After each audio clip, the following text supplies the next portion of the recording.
And we're live. Welcome to Thoughts on Season 2 Transporter the Series. And we are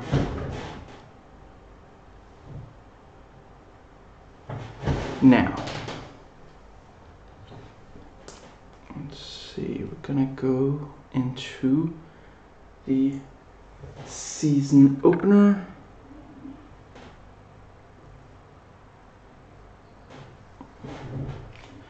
To be or not to be. Now, this time I am going to read out the brief episode description before getting into each episode. Frank must transport a 12-year-old boy from Germany to Rome to testify, witnessing his father's murder, but the killers are out to stop him. Now, yet again, this is a great season opener. I forget if I noted elsewhere to say it, but yeah, this season, like the first season, great overall season, great episode, great season opener, great season finale. Honestly, of now having watched all 24 episodes, I love all of them. I don't love all of them equally, but I do love all of them. Now, and here I noted cool location and one very unusual for the show, but as as this season showed, it was unusual compared to the first season, but it was not at all unusual compared to the rest of this season. And we realize Frank is there to rescue the girl, and he's using coins to distract for stealth kills, like deadly heroes. I can imagine it's in other stuff as well, but that's the first memory. It's, as far as film fiction goes. And, it's like, how many of you are there? It's just me. No, really, how many of you? Yeah. And for this entire season, the subtitles for the foreign languages are in German, so I don't understand them. So if I get stuff wrong, that's why. Very cool car crash off the cliff. Tell them to run. Tell them. And we realize, the bridge cannot support the weight of the bad guys. Defeated by math. It's a slightly obvious CG when they fall, but still very cool. And I think this is one of the first, and now having watched the entire show, it might be the only time that the show has him use his expertise at knowing and figuring out car stuff as far as weight goes and such. I don't, or wait, was there in the first season? I think Dieter talked about like suspension and car stuff, having to do that, but I'm not sure that Frank himself particularly brought it up, at least not with clients, which, yeah, here he does. In front of the client, not directly to the client. Or, I guess he says it to her and then she translates. Excuse me. Now, I really like the intro to this season. I prefer it to the one from the first. In general, I would have to say, I think this season, I think it is better, and certainly I myself like it more. And it is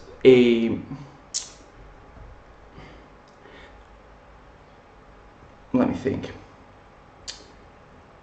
The first season is a lot like what the movies are, where this is more of a, in this season you care more about the one-off client, the episode-specific clients. Now, and with his dad away from the table, the kid realizes he has to behave himself. With only his mother there, she's going to,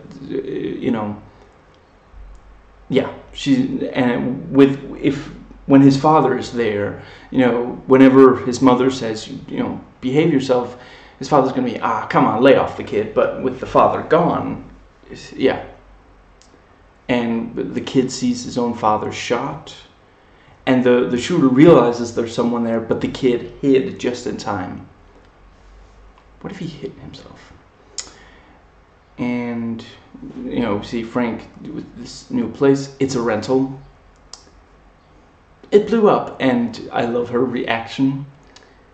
Now that Carla's gone, Kat's going to be working with us. I was wondering if we were going to get more details on why Carla's gone, but I don't think... If there was something in season 1, like right before the season ended, about why she quit, I mean, I could understand, like, it got real personal, and she's not used to being so close to being hurt by the job. So maybe that's why. If she hadn't been working with Frank, she wouldn't have gotten so close to getting hurt. Let me just make sure. There we go. You hired me to assess risk. To assess it, not extinguish it. And in this episode, we see that the show is more international now. Really, in the first season, it tended to be Germany and France, and then I think there was only one episode that took place in America. And that was pretty much it. Where here, you've got all these different, Africa, you've got Middle East, yeah. I mean, it's not necessarily a problem with the first season, but I think if they had kept it up for this season, I mean, after a while you get kind of tired of, big cities and the like smaller towns in between the big cities, where here there's more variety compared to the first season. I suppose you could say that in this, I mean, there certainly are several episodes where we have these villages in, for example, the Middle East and such, but I don't think there are so many that it gets to be too much. And again, I don't think there were too many city scenes in the first season, but if this season had as many, it would have been too much. I feel like they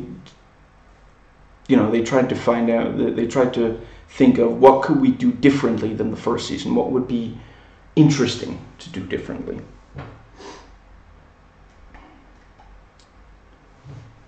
And we see the villain's brother going to a car place, stealing 3 cars, and shooting both of the people working who saw them there. And we find out they have armor-piercing rounds, so they can shoot through Frank's bulletproof car, which is a great, that doesn't happen a lot on this show, but, it's a season opener, so, excuse me, you need high stakes.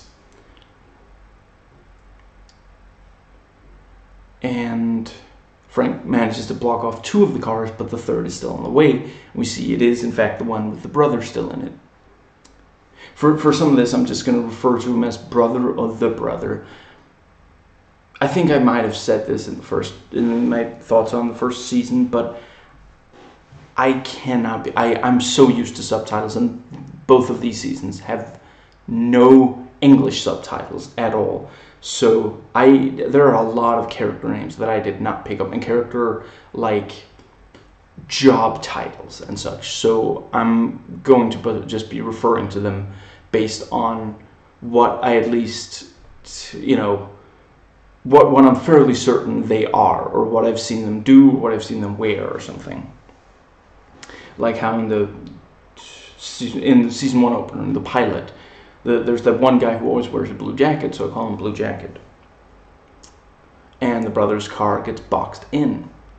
I quite like Frank teaching the kid the rules. I realized that the kid's mother needs medical attention, but it is risky to go to a hospital. Doesn't Frank have any friends who can do this? I mean, the opening of Payback has the guy, I mean, you don't necessarily want, it's not someone you would choose, and what's his name? In Sin City, A Dame to Kill For, with the,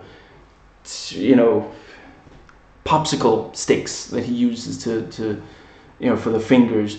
That's you wouldn't choose them if you had if you had options, but at least they're not going to report your name, which is not the problem that Frank is dealing with, but he's there. It's easy to find them if they're in a hospital, and it's not like they don't have good reason to suspect that, they managed to hit her with bullets. Obviously, they're going to need medical attention, and a hospital is a pretty obvious place for that. Are you talking to the car? Of course not.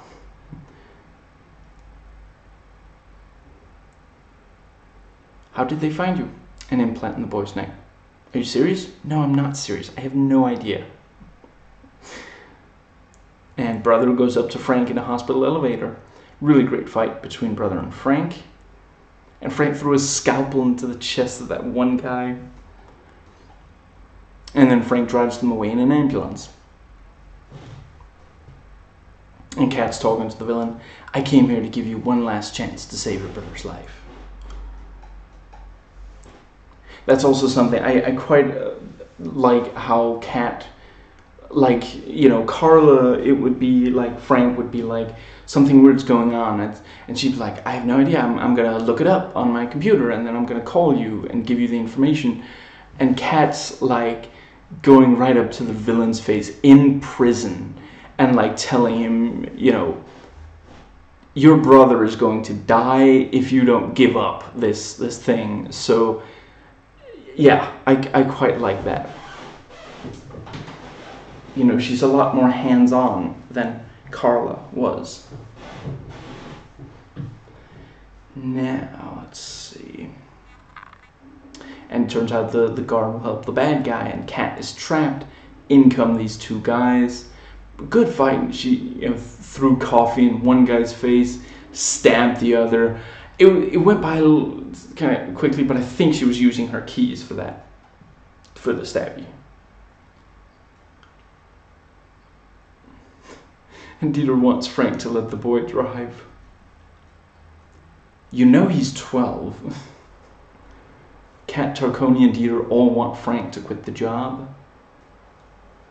I'm gonna kill the boy. I'm gonna kill them all, says the brother.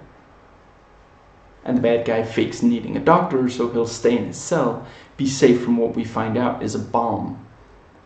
And it's on the 2B car park floor, hence the title. Which is a little silly for this show. It doesn't tend to be quite so, yeah. And we see there's a bomb in the back of a car with 4 minutes and 50 seconds left. And Dieter is lying there dying from knife wounds. And a really great fight. And we have Frank stabbing the brother with his own hunting knife, and he walks away. And we now see there's only 3 minutes before the bomb goes off. And then it cuts, and it's less than 1 minute, and Kat is like, if that explodes anywhere in Rome, yeah. And the explosion in the water, that's pretty decent CGI. I would have lost everything. No, now you've lost everything. And the kid really will get to drive the car. Now, I'd read reviews where people said they really couldn't stand the second season, and not all of them were specific as to why. So, I tried to note. One of them did say that it was Jules, and I can imagine a lot of people really didn't like him. I'll get to him when we get to the first episode he appears in. But yeah, I really don't think this season was worse than the first, but it is different, and I get why people, in some ways it definitely is less like the transporter concept. We still have this there's not a lot of continuity. The people that Frank will deal with, whether it's people he's working for or people who are trying to stop him, that still tends to be, they have one episode and then the next episode is a completely different set. In the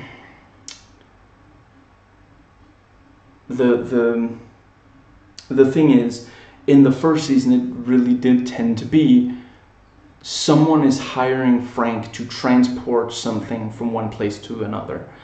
And I don't think that ever got old. I could see how it could with 12 episodes, but there were several episodes that just completely threw you for a loop, and just, yeah, there was enough variety. So that's also, I'm not entirely sure if it was from a negative review, but I remember seeing reading an IMDb review, which said the episodes tend to follow a formula, and he spelled out, Frank gets a transport mission, the bad guys try to stop him from doing the transport mission. Frank has sex with the girl in the episode. Frank defeats the bad guys and completes the transport mission. And to an extent that's true, although as I went into in the season 1 thoughts, the sex thing, it's not as much, but anyway, and certainly not in this season. But I'll get to that under recurring elements, which I realized I did not put on the board yet. There we go. Now, the let's see. The thing, let's see. Yes, with this season, it's not like he's hired to do stuff that isn't transporting. There are a number of times where, like, he'll go on rescue missions and such, and break the rules in various ways and such. And I guess ultimately it comes down to whether it definitely is less like the transporter. Like I said with the second movie, I guess you could call it character development, because in the first movie he is the transporter. This is very much, maybe that's why it's the only of the first 3 movies to have the in front of transporter. In the second one, what he's doing isn't very much like the jobs that he clearly, in the first we see him take a few jobs, and yeah, in the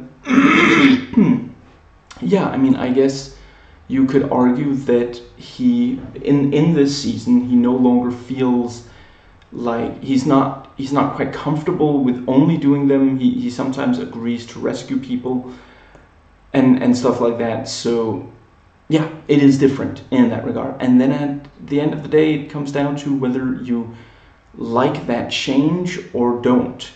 And personally, I think if this entire season had been like the entire first season, yeah, I think it would have gotten old. I think there's a limit to, or they would need to have way more of the throws you for a loop kind of episodes. The first season you have you have one where Frank gets thrown in jail, and it turns out, well, they needed to put him in jail because there was a thing in jail that he needed to get out, and that was the loophole. And there was let's see, maybe the other one I was thinking of was the one, I'm just going to refer to it as a Die Hard clone, because it's quite close to a Die Hard clone, where it's him and this female guard who works in this building, and they have to stop the bad guys, and for a lot of the episode he is stuck inside that building, which is again very unusual. You expect a lot of going between places and new characters and such. But yeah, ultimately I do think I like this season better than the first one, which is not to say that I do still love the first season. But I do think, what I will say is, if this had been the first season, I would probably have been disappointed. I would have been like, this is nothing like the movies. But after 12 episodes, yeah, I'd say 10 of them are a lot like the movies. They're all distinct enough from each other, but it's still, they follow the core concept of the transporter. After, excuse me, just gonna put my phone to set it to silent. There we go, so that we aren't disturbed when people don't call. Excuse me. Right. the thing with it was that there's right, season 1 delivers what you would expect from a television series based on the 3 movies. I read the Wikipedia I read before. It said continuing the adventures of. So I guess it is supposed to, but is it supposed to be the same Frank Martin though? Because he's different in sort of. I don't know. And it really, the 3rd movie, the ending really seemed to imply that that he had retired. I don't know, is it like a title, like with James Bond? Like some people say it's the case with James Bond. I don't know. Anyway, I realize I didn't say earlier in this video, but I am spoiling. I'm not going to spoil Transport Refueled, which is good because I remember very little of that movie, but that came out after this did. But the 3 movies came out before this series, so I am spoiling them. Or at least I'm not going to not spoil them. I'm not going to be careful not to give spoilers for them. But yeah, after 12 episodes, after an entire season, most of that season being a lot like the movies, I was ready to. I didn't know that was what was going to happen, but when I realized that was what I was getting, yeah, I was okay with it. But I will definitely say, like, if I had watched the 2 seasons out of order, if I'd watched the 2nd season before watching the 1st, I would probably have been frustrated that it was so that it didn't really do the whole thing. I mean, some episodes of this, Frank is hired to transport something from one place to another, but a number of them he gets more personally involved, and certainly it is like one thing is the fact that whether he does transport missions or not, but a really big thing is in this season it's a lot less about big action scenes and more that you get to care about the characters that he helps, the clients. Now, and I know back to specific stuff for this episode. This episode is bigger than others, in part because it's the season opener. And yeah, here I know that rescuing Kat was unusual for Frank, and yeah. Here we go. The 2nd episode.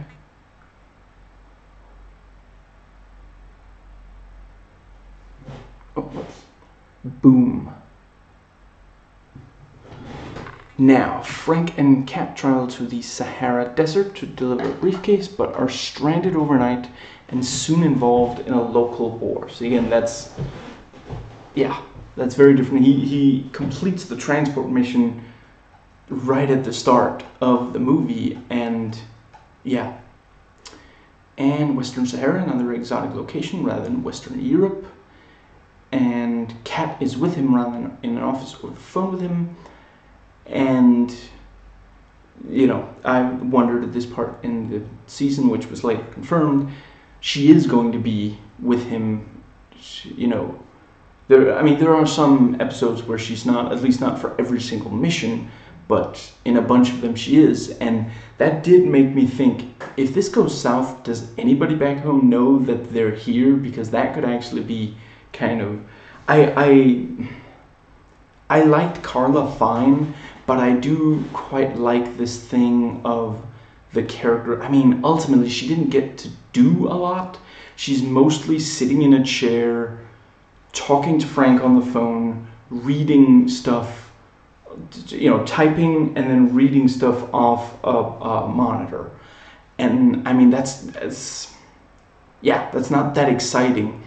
It's not really. It's got to be pretty boring for the actress, and just again, I didn't mind that was the case in season 1, but in a whole nother season like that might have gotten boring, and in the first episode we meet Kat.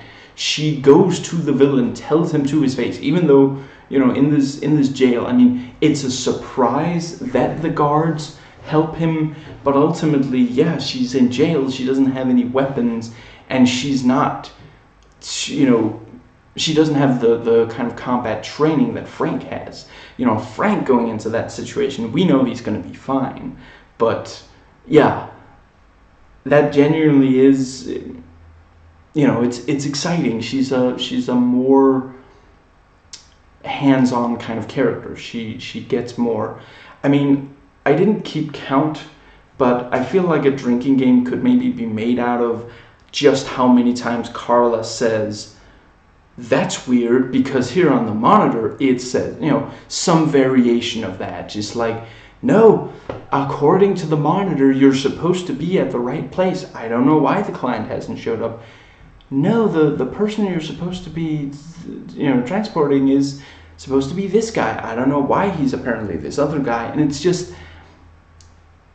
yeah, ultimately it's not that exciting to just have that happen when, I mean, it's just, in those situations, she's not actually changing anything. She's just confirming that there's something wrong. Frank and the audience already knew there was something wrong. It's like if you're watching a Let's Play and like the player is like, "That can't be right. I'm not supposed to be like, wasn't there supposed to be an ammo pickup here? Wasn't the mission supposed to end when I did this and this? That can't be right." And he just pauses the game whilst continuing to stream and like looking up a walkthrough to get through. It's just, what we want is for them to go, "Well, in that case, we're going to have to figure something else out," but not just, yeah, I don't know, maybe that's not the best metaphor. Now, back to this particular episode. The German subtitles keep me from being certain what is said in the tent between the Saharans, but I think one of them asked, "Is it done, Yuri?" To which I'm fairly certain the other replied, "No, not yet. It has only begun." As much as I dislike the remakes of Hell March, that is a really, really cool intro to, yeah, one of those games. I think something was in this case, something other than money. Like what? Like an inexpensive off-screen explosion. Seriously, are we only going to get the sound effect? And they're trapped in the mine. Somebody tell Elon Musk. And Frank is going to help save them. Again, very unusual for the transporter. And Frank gets shirtless. "You aren't responsible. I don't like being lied to." And she looks closer at the suitcase. There's a false bottom. And whatever was there is gone, but it left behind a little white powder, which is, again, a nice little, just clearly there's something, yeah. "Can I have a word?" "Okay, you can have the word beef, but only that one, then it's time for bed, okay?" As someone who can't read the only subtitles featured on my set, I'm very grateful that this episode has several interpreters to tell Frank what they're saying. I quite like the woman who says, "Fight, so my children have a better life." And they're struggling to breathe down there. Very tense as they lift the dynamite with the rope. That was, if there is a single scene in the first season that's that tense, I don't remember it. And it's not as though there's no tension. I still really like the bit where, Frank has to prevent the car from going off the bridge into the water. I think that's in the pilot. But this scene just incredibly tense. And that's where I really don't understand people who say that this season is just plain bad. I get saying that it's not very transportery, but saying that it's just plain bad, that I don't get. Now, and they have to drive very carefully, and the dynamite is starting to slip from the back of the truck. This might be the most tense the show has been so far. I'm not entirely sure that the season ever quite tops this. For a fraction of a second, I thought that was the dynamite exploding, not the engine blowing out. I'm pretty sure that's the point. That's, the audience is supposed to think so. Think that. I think so. He says that God doesn't want us to save them. You tell him that God helps those who help themselves. Is that from the Bible? The Quran? I quite like that. That's exactly how to approach that situation. There are a lot of people who would want this, white savior to just say, oh, you silly, foolish, non-Westerners, I'll, help your problem. I mean, we do still have the white savior trope, which is unfortunate, but he's relating to them. He quotes the Quran to help, not some, which is not something that I don't think Frank ever talks about religion in any other episode. And the trunk went over the side and exploded. And then men with guns stop. When I say run, you run. Got it? And badass disarming and shooting by Frank. I love when he shoots the guy on the ground by pointing the gun behind him. Always a big fan of that. That was one of the things I liked about, I think it's called Bad Company. And they took a gun from a sleeping guard. And right before the guy snipes the dynamite, they stop him with their guns, and by aiming at him, not by shooting. But then he pulls a gun and they have to shoot him. When the camera pans up from Frank to the sky, I thought it was going to turn out to be a two-parter, but then it just pans back down and we see the dynamite. Very cool explosion. They got them out, but some of them are dead. Let's get the hell out of here. And I'm just gonna read what I noted. Another very unusual episode, considering the first season. Technically, there is a transporter mission. It's just that they finish it just a few minutes in, and then there is another for the rest of the episode. Technically, he is transporting something from one place to another. And that brings us to Beacon of Hope. In this video, I'm not going to read the alternate titles like I did in the first. While still in Africa, Frank and Kat go to rescue a relief worker who happens to be Kat's ex-lover. Another exotic location. You don't know your verbs, but you know whatevs. I mean, this kid is clearly not going in alphabetical order. In the first scene, at first, it seems like the kid and the guy serving food, Zach, I think, aren't going to get along, but then they do bond. 3 trucks coming, and he knows something's wrong. And Miami. And Zach's father says, this is the first time Zach has asked anything of me since he was a teenager. Please, Mr. Martin, bring him home. Are you going to do it? I'm going to need you with me. And she smiles. And the villain knocked out the transporter just with the butt of a rifle. That felt very... But yeah, that's how they wanted the scene to play out. It's not very typical for how Frank is. Yeah. And Frank shoots a couple of guards. Did Frank put his hands on his hips just because Zach did? I can't let that happen. And you can't. Is it just me, or did Zach sound kind of like Lost's Locke here? Let's see.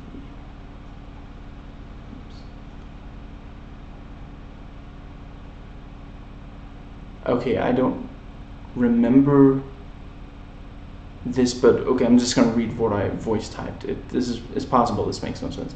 Everything is said to Frank after Frank said it's impossible.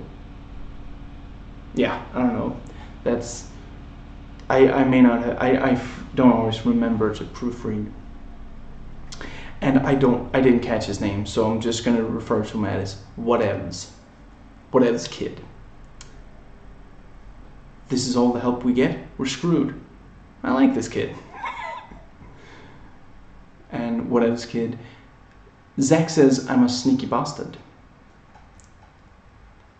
Seems like you're a persuasive bastard too. I really like these. I really, really like these two together. I'd like him to be a regular, or maybe the lead in a spin-off or something. And see, again, that's why I don't mind the, yeah, there's not as much action as there is in the first season, but instead we get more time and more interaction with characters that are this memorable.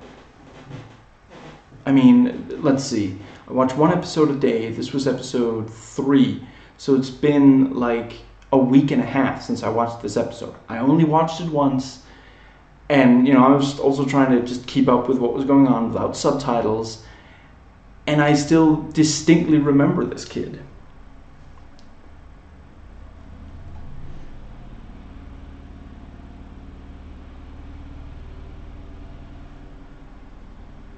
Oh, right. I knew that I felt like I had seen the actress replace Kat somewhere before. She's Nadia in the second Ghost Rider movie. Frank walks right up to the villain to save whatevs kid. So this is a rescue mission. You should have brought more men. I get a lot.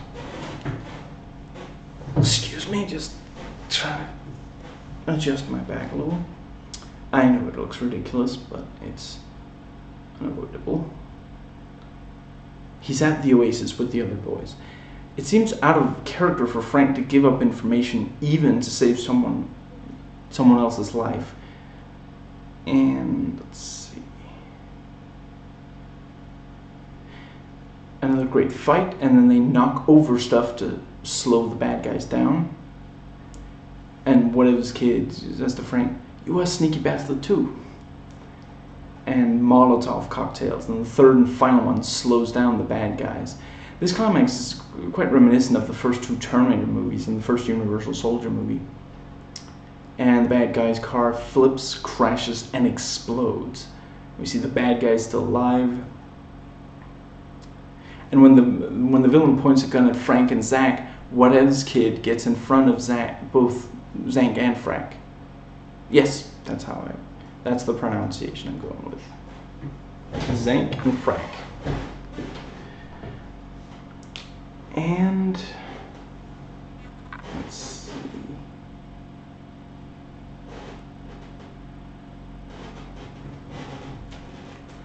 We go back. No, stay for a little while longer. Tommy, an old army buddy of Frank's, asks him to go to Libya with him where their mutual comrade Rob has gotten in hot water while working for MI6. They believe Rob has been killed, but soon are pulled into a battle of 2 factions for a deadly bioweapon and discover lots of secrets of their friend. And we open in Iraq in 2004, which actually kind of retcons. I mean, the first movie came out in 2002, and that was after Frank was no longer doing this kind of thing. I sincerely doubt that between the first 2 movies he went to Iraq. Excuse me. And the first movie, I mean, I'm not sure they specifically say that it's set when it came out, so in 2002, but I mean, certainly technology fits 2002. I don't know. That's the thing with this kind of, also because the franchise has been running for so long at this point now. And let's see, Frank is in his unit. Very cool, intense action scene. And bullets smash the window right before he does with a rock to get into the car. That's pretty funny. And they have to leave Frank behind. So Frank is going to rescue his old buddy from the military, who is now MI6 or in Libya. I'm pretty sure the subtitles said they have arrived, so they were expected. Thanks for the heads up. And Frank disarms one guy, shoots some of the others. and the guy on the ground thought that a gun was being pointed at the back of his head. And then Frank's old buddy, blows away the smoke from his crutch. Please leave. He's onto something. And guys with guns capture Frank and his old buddy. And then their hands were cut free, and turns out to be the commander. And he says, "You wouldn't have come if I asked nicely." Yeah, but they also wouldn't have come if the scene hadn't been written specifically so that Frank couldn't fight his way out of it. And the commander's blown up, or as we see later, yeah. And at the autopsy, buried tomorrow by his family here, which also tells Frank that, he didn't think that Rob had family. Family didn't think that Rob had Frank here. We're not leaving. The commander isn't dead. I know that's what they used his name, which I now think is Rob, but I was certain that he was referring to the commander, so I voice typed commander. I did think that there was something weird about the truck passing it right that time, and then when we do see, it seems like he couldn't possibly have accomplished all of that in the short space of time. I think it was maybe a second that the garbage truck was in front of the car blowing up. So him getting all the way out of the car and blowing in, Now.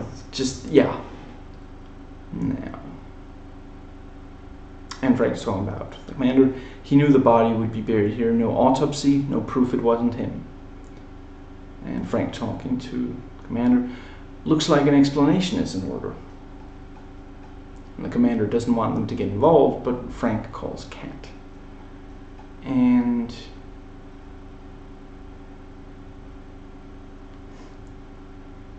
Frank's buddy, bachelor pad, pretty dire.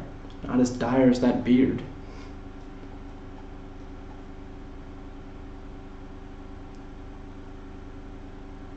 And we're told how Frank got away back in 2004.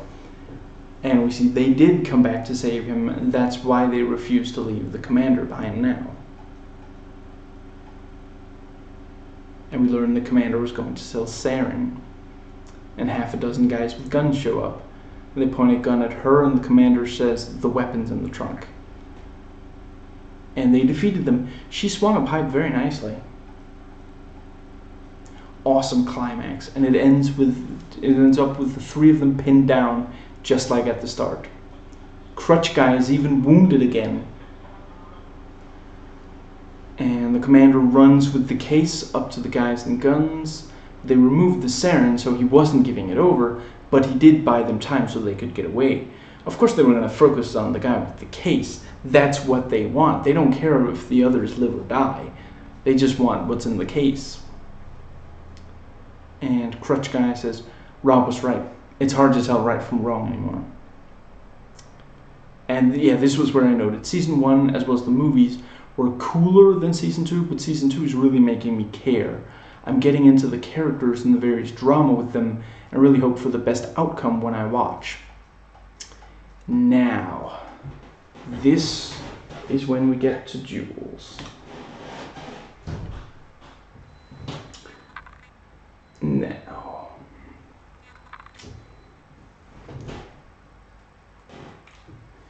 Euphro. Frank must help his sometime ally, Inspector Tarconi, when the man is set up by fellow cops during a raid on the home of a noted counterfeiter of medical loops. With Tarconi wanted himself, Frank must help him clear his name and stop the counterfeiter from a deadly shipment, as well as rescue the captured jewels. And I'm just going to read aloud. This is a review from, it's a user review of the, what was it called? Metacritic. Did he give it a 10 out of 10? I guess he gave the first season a 10 out of 10. What killed this show? The character Jules came out of nowhere in episode 5 of year 2, Euphro, without so much as an introduction, as if he'd been part of the crew already, though nobody was told of it. This character was irritating, noisy, nerve-wracking, bothersome, and totally unnecessary to this series. I just wonder what company bigwig he's related to who put him into the show. He killed the show. Sure, the loss of Carla was huge, and Dieter too, but as long as the transporter continued his work as before, with plenty of gorgeous women to embellish the show, it could have gone on for years. But Mark Rendell ruined every one of the 5 episodes he was in. Yet, on the last 2 episodes, his name has risen into the 3rd slot, just under Chris Manson, Violante Placido. I find it incredible that all people involved in producing a show like this did not recognize a show killer like the Jules character. I can only think that Vance was tired of it and Jules was installed to kill it. If so, it worked like a charm. Now, I disagree with almost everything he said, but that's very clear. That's what he thinks is what ruined the show. That's why he hates the 2nd season, which some of them, they just wrote, oh, the 1st season was amazing, and this and this is why it's amazing, but then season 2 sucks. And then they write nothing else. And it's like, what are we supposed to take? I don't understand why you would even bother mentioning that season 2 is bad if you're not going to go into any detail about it in some unless it's very clear by other people. I don't know, maybe that review had already been written and the others didn't want to just say what he said, so they just wrote, it just sucks. But I've already said I like Kat more than I like Carla, and that has nothing to do with the actress. The actresses, it's just that I like that she's involved.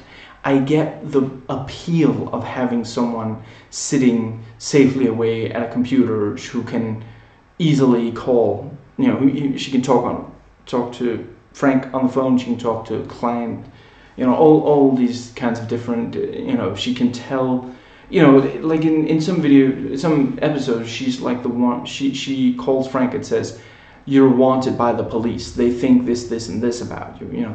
That's useful. But, once Jules in episodes, he carries out the thing with, using his computer. And I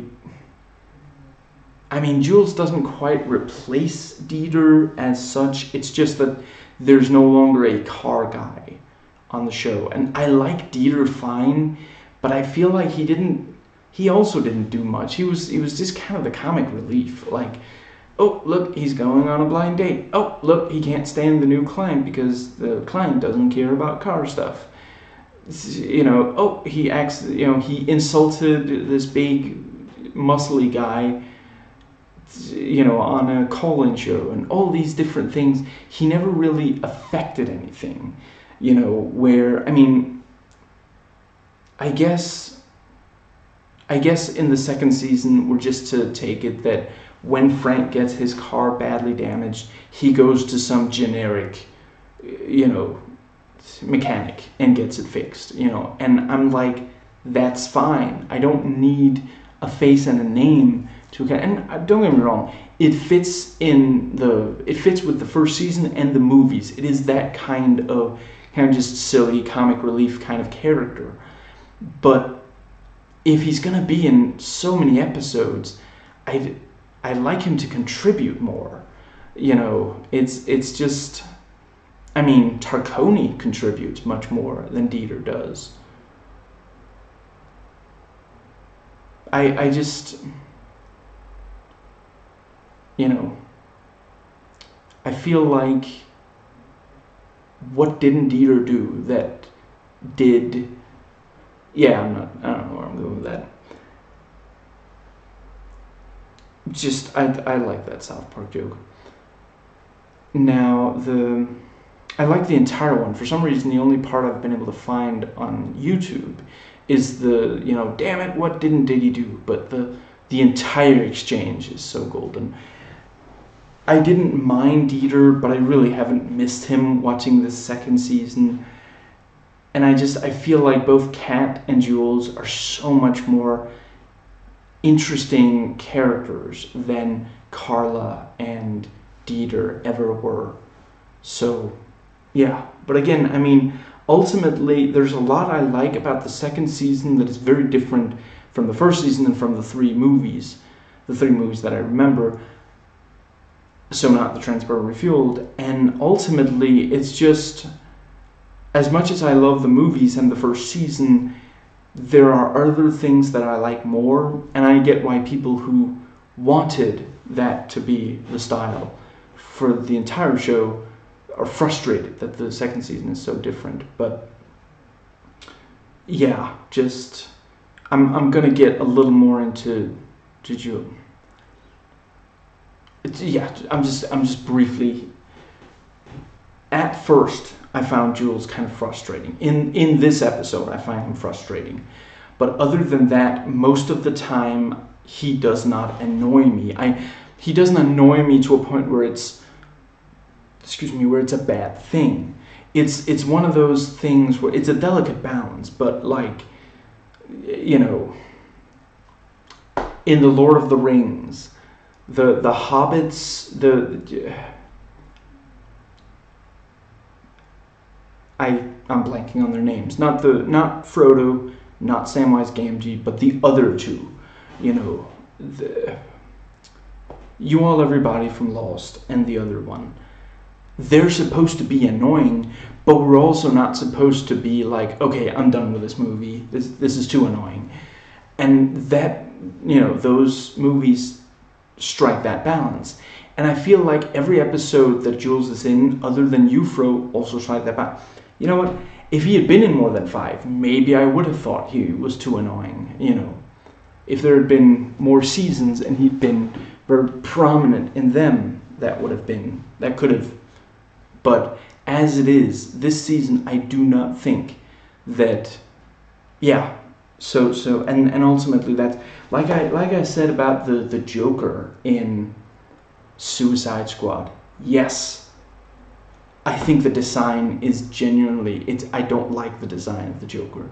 Of the various Jokers, he is the one I like the least. Although I'm not gonna speak to the upcoming one because I haven't seen, you know, I've only seen just, you know, briefly. I haven't seen it in action in the movie, but you know, Jack Nicholson's Joker and Heath Ledger's Joker.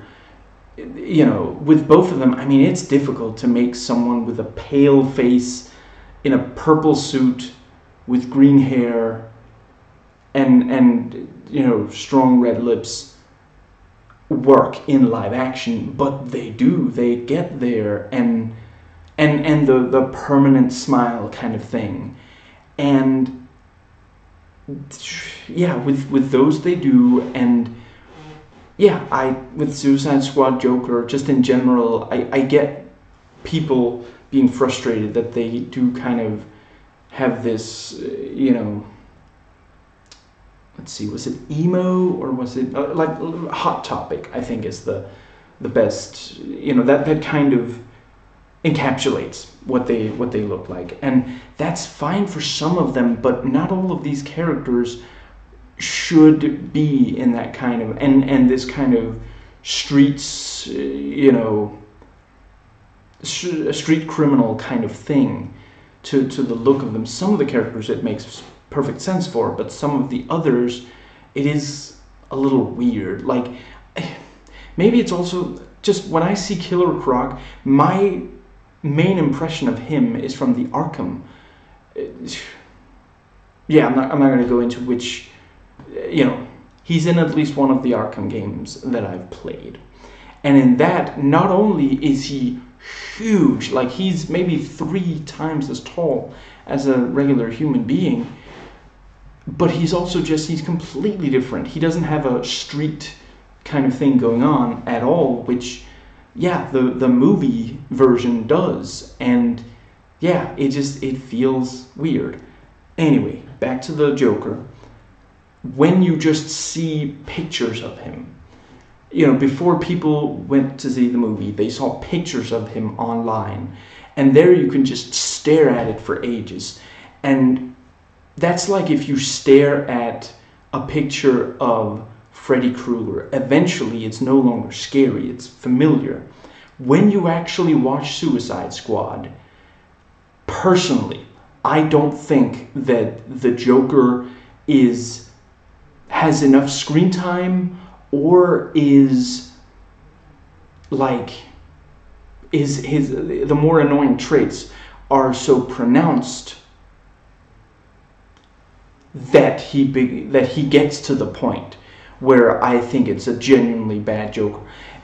It says something that you could only look at the Joker for very little time, and for him still to be genuinely, for him to not be ridiculous, which is kind of what he looks ridiculous when you just look at stills. But they realized it when cutting the movie. They realized this. I mean, there was a bunch of stuff cut from the movie that involved the Joker. They realized if we show, maybe they didn't, but that's how it ended up.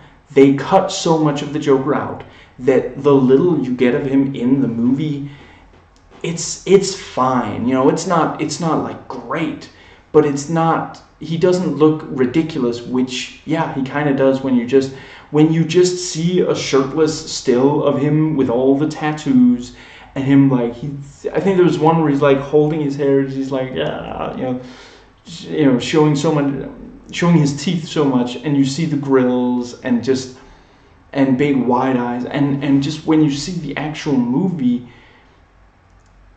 those aspects are just not as. I forget if he's even shirtless in the movie at all. If he is, it's not for very much. And once you get the suit on him and he's like sitting there all gangsta, and when he offers up Harley to this other guy, I think that worked. I think he looks like a big crime lord. He's sitting there, and you've got the club ambiance, and you've got, I think that works. And ultimately that's how you have to. It's like how in early pictures of Apocalypse, the light was all wrong for him. I still don't think he looks great in the finished movie, but he does look better in the finished movie than he did in that early still. And that's the kind of thing you ultimately have to judge it based on the final product, because it's not, in my personal opinion, marketing does count some. It sets certain expectations, but the people making the movie and the people in charge of marketing are not necessarily the same people. And ultimately, if a movie was badly marketed but is ultimately of high quality, I think you should give it a positive review. Anyway, I've said what I wanted to about Jules. So, getting to this specific episode.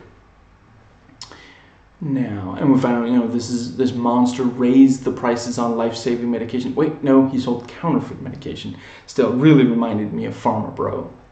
Which, I'm pretty sure Farmer Bro was after this episode aired. It's again, this is not a show that, there's a lot of kind of over-the-top stuff on this show. And the idea of someone actually intentionally selling medication that isn't going to work to people who need it to live, it seems like a comic book kind of villain. And then we have Farmer Bro in real life, who raised prices on life-saving medication.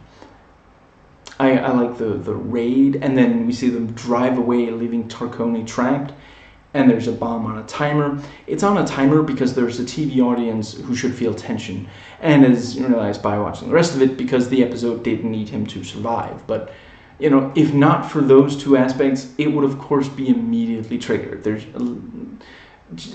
no reason for it to be on a timer. It would be immediately triggered, like a conservative presented with a fact.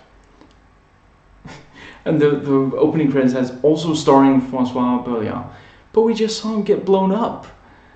He somehow survived, in which case that was kind of a spoiler.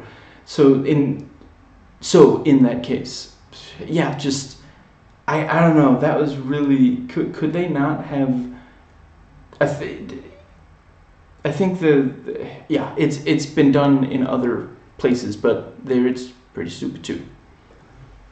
Hall of Mirrors, very cool, very Enter the Dragon, and Frank of course uses it to his advantage. Very cool fight between Frank and the leather chick. They seem evenly matched for the first bit. The opening exists just to add something the audience wants to the episode, but it's unrelated to the rest of the episode, so a lot like the first season. There it was usually a car scene, but here it was hot chicks and a fight. And we see the cop did survive. I guess we'll just have to drive then. The other character doesn't get it, but that's an in-joke for Frank and his guys, and then the audience. I'll take care of her. Take care of her? And we see the neighbor call the police. Do you have a gun? The one they gave me. Have you tried it? Do you know that it works? Because they might have given you a fake one just in case you shot at them. And the bad guys fire assault rifles directly at the barn. Very cool. A lot like the first film, where it's the house they're shooting at. And he's introduced reading to children and entertaining them by really getting into reading. But we see not long after that he's sinister. It's a good introduction that, to the public, he's this cutesy guy who reads to children, but in reality.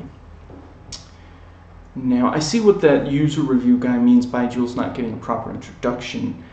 The cast just acting as though he's been part of the crew. Before I read the rest of my notes on this, personally, I would maybe have put in that review that in a later episode we do get the introductory. It's not as the. When I read his review, I thought that meant Jules, the character, never gets an introductory episode, when really all that happens is that they accidentally air them in the wrong order. There's clearly an internal timeline. And for some reason the episodes were aired, in wrong order, if going by that internal timeline. However, when I just watched this episode, what I noted was, I don't see why he desperately needs an introduction though. He's not that complicated of a character. You get why they would hire someone like him, and it's not like every episode takes place immediately after the one before it. I do stand by that, but I like the introduction fine as well. Is it too late for that jetpack? If I wanted you, I could take you down. Keep telling yourself that if it makes you happy. And the soccer ball stops right by Tarconi, and he does manage to calm down the kid, but then he also gives the kid the thing, which tells... so the guys do realize, okay, the cop was nearby, but then the kid also doesn't talk, so that's why, it serves a purpose in the episode. Look, can you shut up? You're actually kind of sexy. Do you want to live? Don't ever say that again. Much like when Picard said, "Shut up, Wesley," a character is saying what the audience is thinking and saying.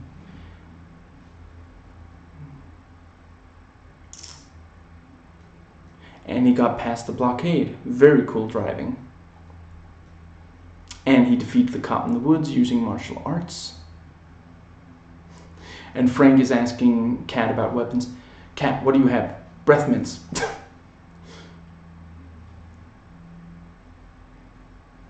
And Julian's like, don't shoot. And here we have a character not saying what the audience is. Very tense as they run away from the guy with the shotgun. And Frank disarms him, but there's another one and another one. Frank rolls and shoots them both with the shotgun that he grabbed from the first. Very cool. And the guy with the shotgun was out of ammo, so Tarconi hits him in the face with a 2x4. And then another guy with a shotgun, but Frank shoots him. And we see from the side, it flies back. Very cool.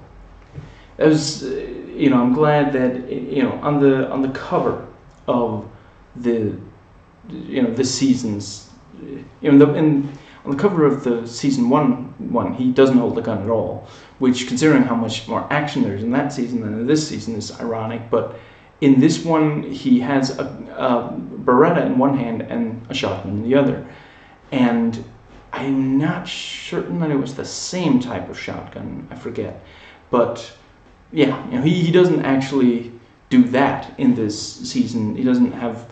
He only does the one shotgun, but that is still really cool, and he shoots several. In case that you recently watched Peppermint and there wasn't enough of the protagonist shooting people with a shotgun. And let's see, there's and on the movie covers, he's always like dual wielding. He's in the middle of a stunt when he doesn't tend to use guns in the movies that much. In the season 1 finale, he dual wielded several pistols and several submachine guns.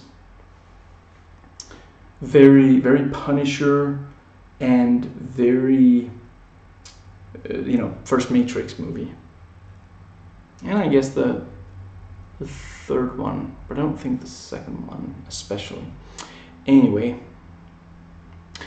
I noted here, this episode feels more like a season 1 episode than the first 4 season 2 episodes do. Or technically, episodes 2, 3, and 4. Episode 1 felt like a season 1 episode 2, but that was a season opener. Excuse me.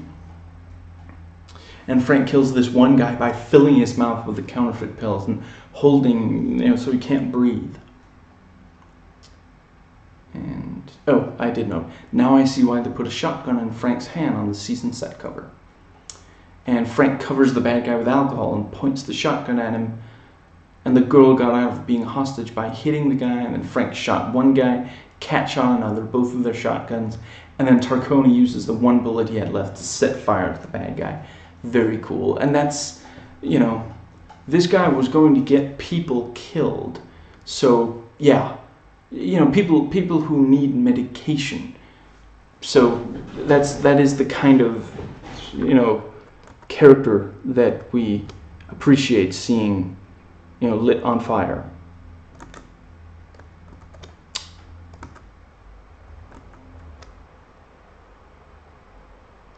Well, if you're going to be that way. I was just checking to see if the computer had yet again decided to suddenly install a Windows update that would require it to reboot and start at the countdown without telling me. And for some reason it's misbehaving. But anyway, I did manage to check, and no, I don't need to. It is running as it... Okay. There we go. Diva.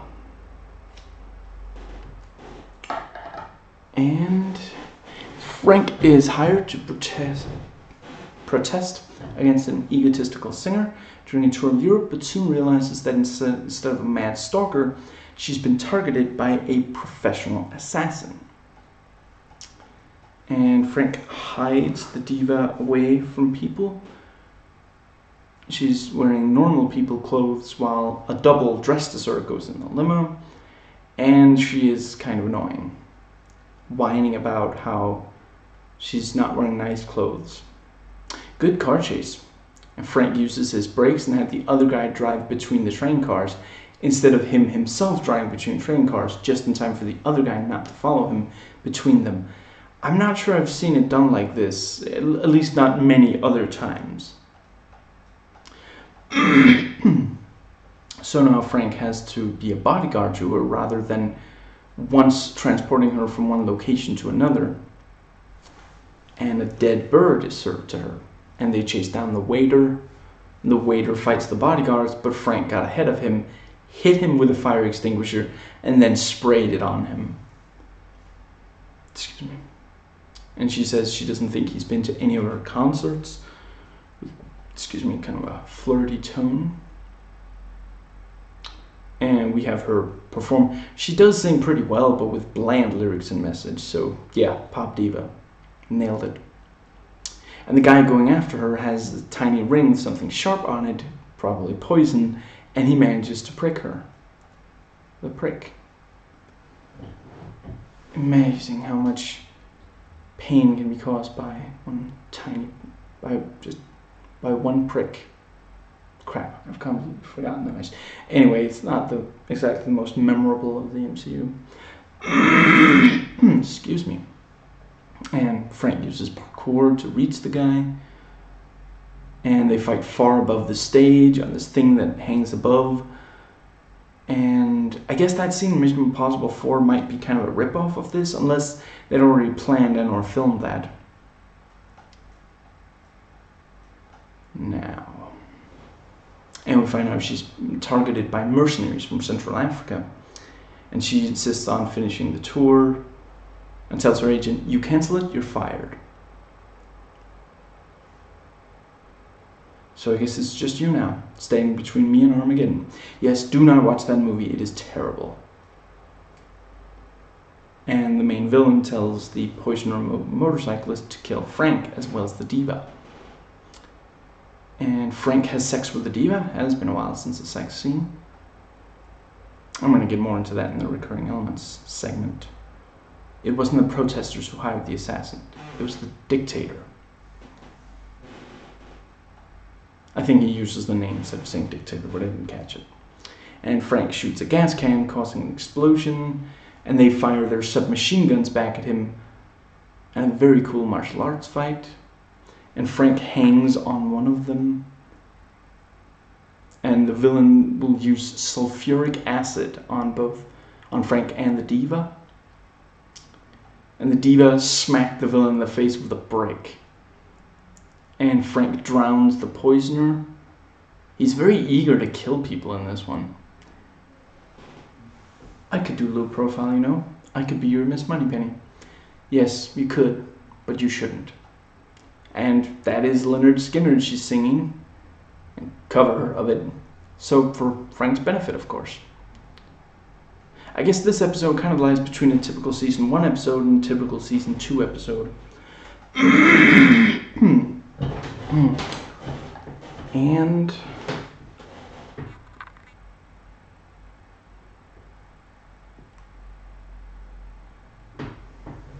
sex lies and videotapes. Frank's original job is to recover a dress being used in a blackmail scheme, but he and Kat get sidetracked into helping a street girl rescue her sister from a prostitution operation. You think you're James Bond, right? Bond gets smarter villains. Great fight. One guy goes out the window, another transporter mission, and one of the prostitutes hid in the trunk with a gun. And I think it's the one who stood in the window watching the transporter arrive. Oh, now you only do transport missions. Meanwhile, he's been rescuing people he hasn't been working for. Sorry. Yeah, rescuing people, working as a private detective. Yeah, I don't know. If that makes no sense, then please disregard. I forget exactly what that was supposed to say, and clearly I forgot to proofread it. Frank hands over the case to the guy who he was doing a transport mission for, and he's like, "This case is empty. Empty, the opposite of full. You're supposed to give me a full case." "I can take her." "Yeah, you look like you're in the same weight class." "I'm looking for a girl." And the female pimp is like, "Could you be a little bit more specific?"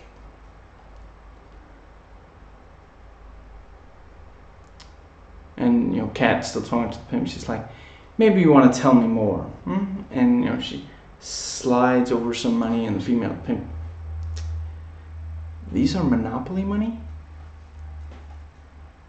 And after Case Guy left, Mariana, the prostitute's sister, was killed.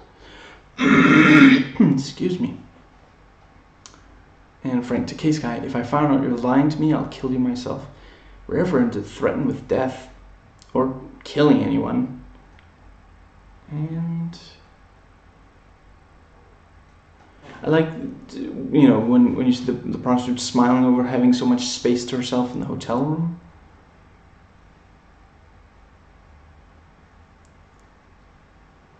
And the prostitute threatens the pimp, and she says, "You give me my sister, I give you the transporter." And then we see that Frank and Kat told her to do that. That was very... I appreciate that that's only revealed after she does it, because just briefly we do think that she betrayed them. And we see that's not Mariana. And, Frank grabs him. He slammed his face down on the barbecue grill. Now, his scars will heal, but his heart never will. Prostitute in the other car was Blanca? Well, I'm sure his electric powers will come in handy. If you want to find Mariana, you have to be patient. Be patient. Frank transport your sister. Wait. And Frank's talking to the movie producer. Prostitution more profitable than movie business? So you're squeezing a politician, then using him to block any new laws that may be bothersome. So that he can keep human trafficking going, and the prostitution chain will have new prostitutes every so often. Yeah, really, really nasty person. And Kat catches up to Mariana's sister. Frank walking across the gravel, and when the pimps, when he got his gun ready, very stock sound effects. It sounded like something you'd find like online in very, very stock. And more demonized BDSM. Cool fight on the dance floor. And a little bit into it, the episode decides to kill all the epileptics in the audience, and no one in the club realizes how serious the fight is, because, there's some weird, messed up stuff going on in there already, and they think it's just, they have no idea how serious the situation is. And car chase. A very cool fight. And just as the guy picks up the gun, the scorpion, he gets run over by a truck. Now, that brings us to T2, which I'm actually just briefly gonna... The alternate title is Duel, which, with an E, not an A, and I like that title. I mean, I don't know, T2, it almost sounds like something you'd see on like a promotional title for, when you think about it, the second Transporter movie, it's a wonder that it didn't have a second Transporter, then that's like the bad guy or something. Anyway, Frank is offered the job stealing a painting containing land deeds from a Russian-controlled home, but finds himself in competition with another transporter for the job. Frank meets Jules for the first time, working for rival transporter Olivier Dassin. Okay, so I'm going to try to use that name, Olivier, instead of just saying other transporter. It's not a competition. I've paid you both. I'll pay you a bonus if you get there first. I know someone who's getting a dictionary for Christmas.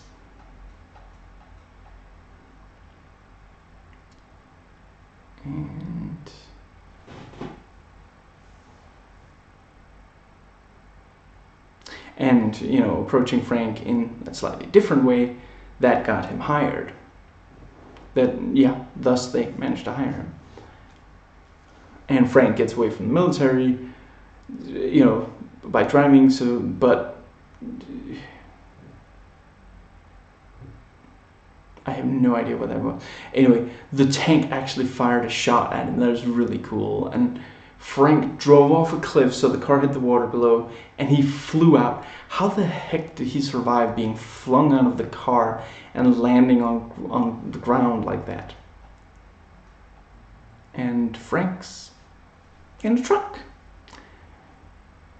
If I was Frank, I would not drink something that Olivier handed me. And Kat investigates and find out that Olivier was a drug trafficker for the mob for a while, and his family was killed anyway. And this, I appreciate that they gave him this kind of tragic backstory, so he's not just a one-note evil guy, but we also understand he's ruthless because his wife was Ruth and she was killed. Yeah, it just, it makes sense that now he has no... Yeah, he was pushed too far, and now he basically has no morals. Excuse me. And Frank puts out a match and shows where the lasers are, and with some stunt moves they get past them. And, clearly in this episode, Kat and Frank meet Jules for the first time. I was very careful to watch these in the order that they aired in Canada, but, clearly they got some wrong. No, Olivier, I don't need help. I got this. Once both transporters are caught by guards, suddenly Frank becomes a real snitch. And after shooting the guards, they point the rifles at each other.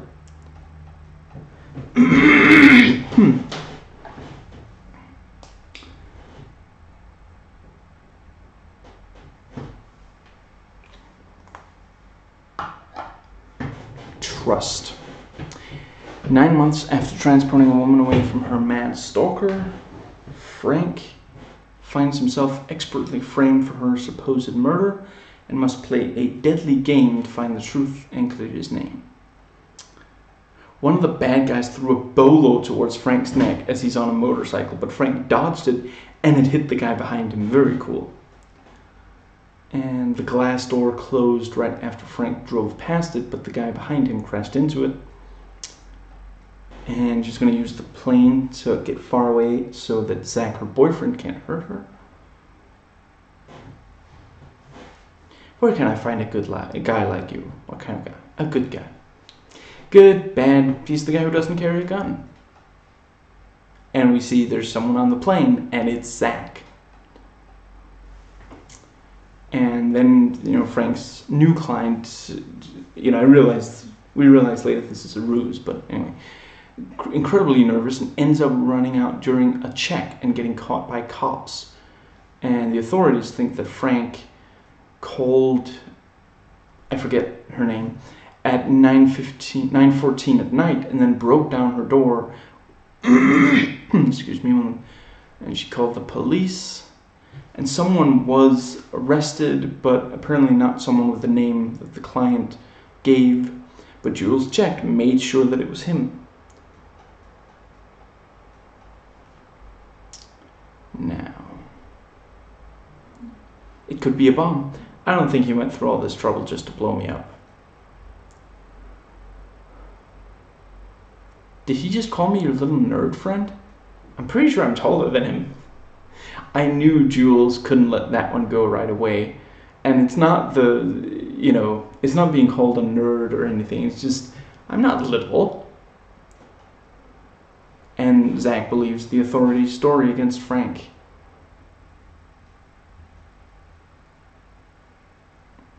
You're not going to pull this off. Do you seriously think I'd explain my masterstroke if there remained the slightest chance of you affecting its outcome? I did it 35 minutes ago. Cool boat. And now he has your DNA and fingerprints too. How did you not see this coming, Frank? This is why you should be wearing gloves like you did in the movies, or at times. Or am I thinking of, Agent 47? Hitman? I don't know. Dexter sometimes wore gloves.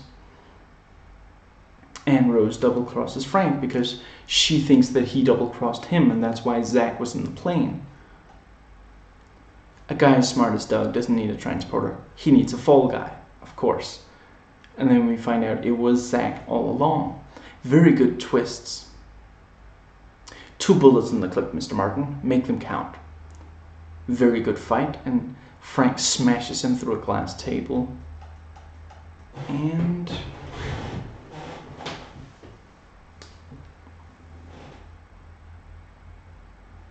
let's see.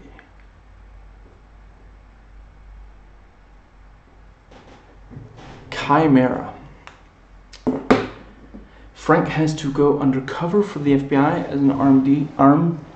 as an arms dealer to take on a radical group ready to unleash a deadly virus in the US, but a mole inside the FBI could expose him. Jules says this is his first day working for Frank in the internal timeline of events. This episode comes after episode T2, and both come before episode Euphro, which shows Jules already integrated into the transporter team. But from what I saw on Wikipedia, that's it. It did say the Canada airing is the closest of the various ones to air them in chronological order. But clearly here in season 2 they got some things wrong. But yeah. Are you going to take me to him, or am I going to have to take myself? I like Julian's narration, and he has to start over because he accidentally got Frank killed in hypothetical, commenting on things as they happen on screen, like he's watching it as we are. Yes, I realize. We find out that is. Okay, and the fight scene starts to get annoying. When he's like, Frank, are you really going to use that as a weapon? That was annoying. By the third time we see Frank go in, it starts to skip ahead in the retelling. I like that during the whole fight, there's this one dude, when Frank enters, he's like smoking weed. And then for the rest of it, he's like eating snacks, and it's like, that's really funny. And then this third time, the black guy has an RPG, and it turns out to have been a simulation on a computer. Except for how they used martial arts against each other rather than shooting at each other, this was a lot like a Let's Play of one of the Hitman games. How do you get past the guards and to the target? Do you try to trick your way in, pretend you belong there, or do you fight to get in there? In a Hitman game, rather than going up to him and saying, I should be in there. In a Hitman game, you would either render someone unconscious or kill them and change into their clothes. An episode about a right-wing American terrorist. Considering how frequent they are in real life, there are not enough episodes of TV shows that deal with them, but this one felt very, they clearly did want to tell a story about right-wing terrorists, because the writing for them is very very true to life.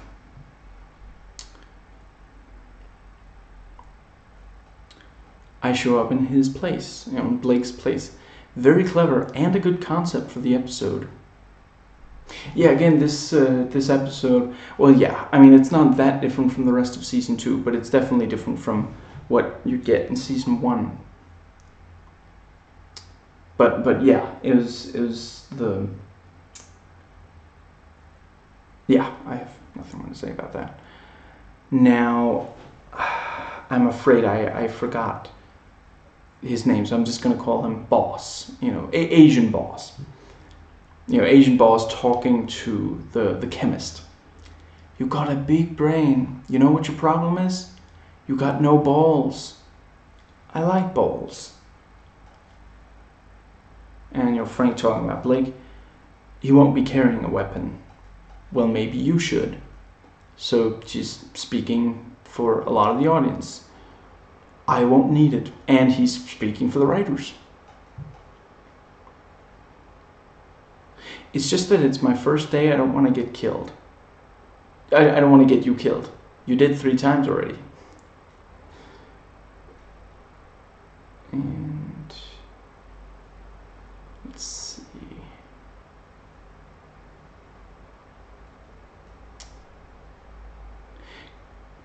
Considering he's supposed to be a right-wing extremist, Blake sure is taking well that he's being taken for questions.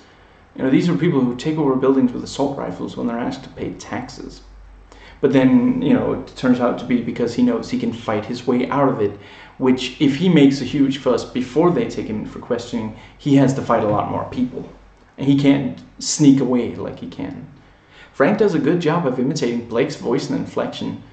We didn't see it, but I guess they had recordings of it that he practiced off of, because by this point in the episode, we've heard Blake talk, and yeah, Frank imitates him very well, and Blake fights his way loose. Good twist, and now Frank and Blake have to fight over getting to the weapon cellar first, so that, Asian Boss, he doesn't know what Blake looks like, so yeah. And Frank knocks the guy out with a seatbelt, pulled over the car, put him in the trunk, and they bump into each other's cars, trying to ram the other off the bridge. Weird cut from the two of them fighting to Frank having him handcuffed in the car already. Was it shot on the last day and they ran out of time and budget or something? It just, I don't know, it didn't gel with the rest of it. Say something. Are you a socialist robot? Now he sounds like a right-wing extremist. Getting Alex Jones up in here. He's genuinely intense and with scary rhetoric. Well done. Frank punches out Blake. Right now it's time to be quiet. Are you going to charge me with something? This is exactly the kind of tyrannical behavior. Shut up. Get him out of here. Thank you. Considering that she turns out to be on the same side as him later in the episode, we learn that she was the mole inside the FBI. I guess that means that she here was maybe worried that he would say something that would ruin the plan or something. And I mean, he doesn't know that she is still going to accomplish the plan. That, yeah. Now, we'll work as fast as we can, but if you're going, you better. And he's expecting me. Damian Blake. After rage quitting after failing 3 times, Frank just looked up a walkthrough. It's Damian Blake. Should I ask for an autograph?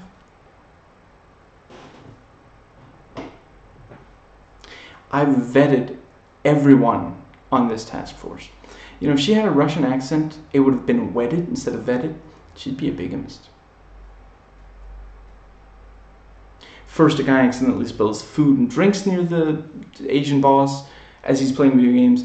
Now one walked in front of the screen. This has to be hell on his KD ratio.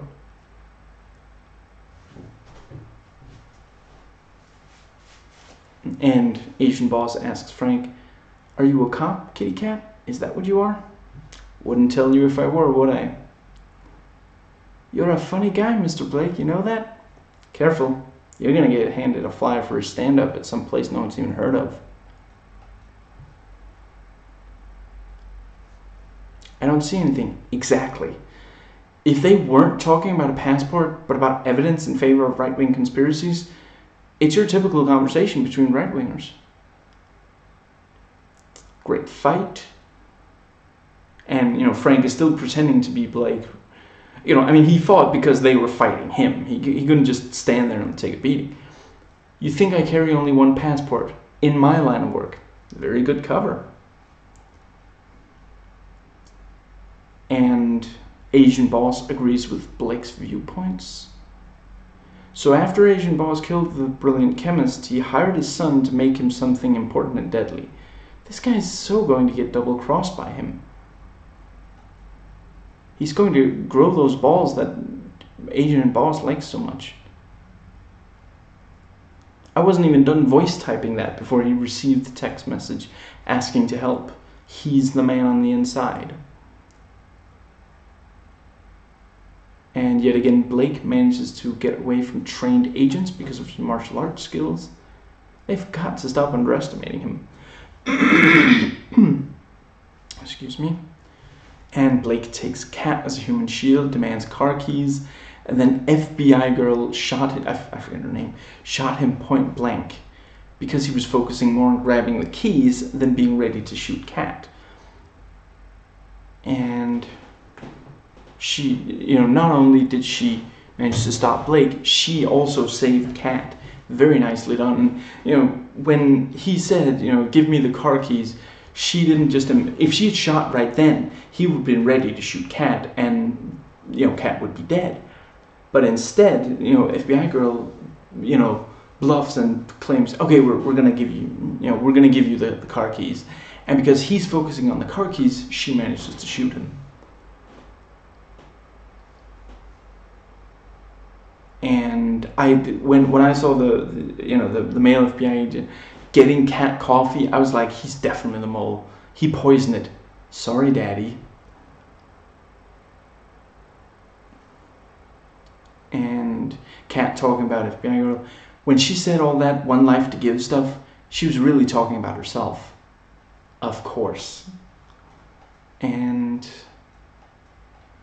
she had to shoot Blake right in front of him to keep him from being questioned. So the coffee thing was a red herring. And it's clever because, Blake cannot shut up for 2 seconds. We've seen that. So yeah, he's gonna spill the secrets, no doubt. They might not even have to do much interrogation. He's probably going oh yeah, well, you think your president's so big, well, Tuesday morning at 8 o'clock there will be a bomb and it'll come from this place and then you'll be done, yeah. I recently rewatched Darkman because I can, and because I used watching Venom as an excuse, because if I want to watch Raimi's Spider-Man movies, I'm definitely going to watch Darkman. One of the characters in Darkman says, someone says to him, we need to talk, and he responds, I love to talk. And yeah, that's a really good, the character definitely likes, he loves talking. He loves talking about what he's going to do. Now,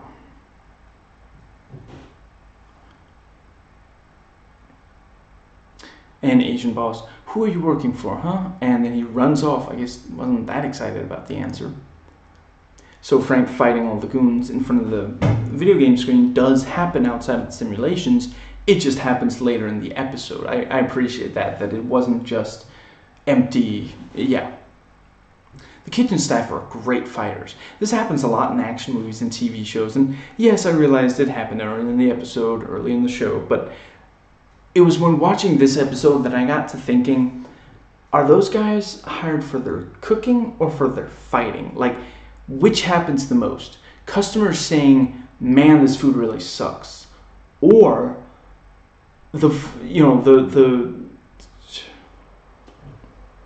what on earth? Or just, whenever, yeah, the guys working in the kitchen, whenever all the goons go out to train martial arts in the same place at the same time, the people not working in the kitchen are like, man, those guys suck at fighting. Excuse me. And the chemist shot Asian boss. That was for my father. Powerful words. But in that case, you're a lousy shot. You didn't hit anywhere near your father. Shouldn't you be in his grave or something? And they handcuff FBI girl, having realized, and it's that thing. You can't prove that I really did this. No, but I can prove that you were the one on my computer last night, and that's, yeah. Now, like with the first season, this seems like it's going to be a very short video.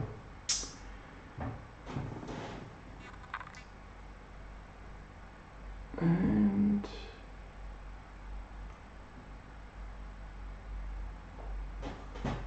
yeah, 16 hands, which I have no idea what that means, but I'm guessing it's a horse thing. Frank transports a racehorse for the Belmont Stakes and finds himself and the pretty jockey targeted by a rival owner. And the elderly woman is apparently named Ray, so that's what I'm referring to. You're going to be making pastry. I didn't think the horse did that bad. Oh, she said history, not pastry. It's the accent. And I'm sorry, I did not catch her name, so I'm just going to be calling her Jockey.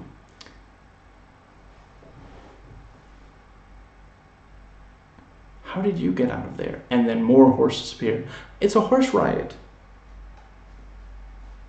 So this time Frank accidentally comes upon someone he's going to help. Great fight. Can you do it? If I can do it my way. And what way is that? Oh no, don't. He's going to start singing Sinatra. And, Ray, I think talking to Frank is like, take good care of my baby now. Please don't ever make her glue. Do you ever ride horses? I stick to cars. Well, if you keep falling off horses, I guess I don't blame you for not riding them. Because he said he sticks to... And the guy keeps ramming the carriage part of the horse. And, we learn the car never had in it a horse, of course. And the bad guy fell for it. I had kind of guessed that, when Frank doesn't respond at all, and she's like, the horse is getting hurt. There we go. I knew I could finish the sentence. And, I think it's Ray talking about Tommy. Third-rate talent, all-round son of a bitch. Put a gag on that man.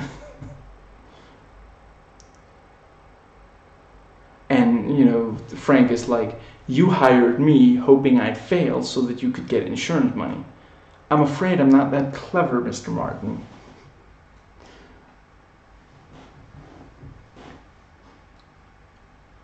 And, Jules, Jockey asks Jules about, the horse. How's he been? How am I supposed to know that? Just as well as I do, he keeps everything bottled up. She keeps telling people that the horse is pretty much her best friend.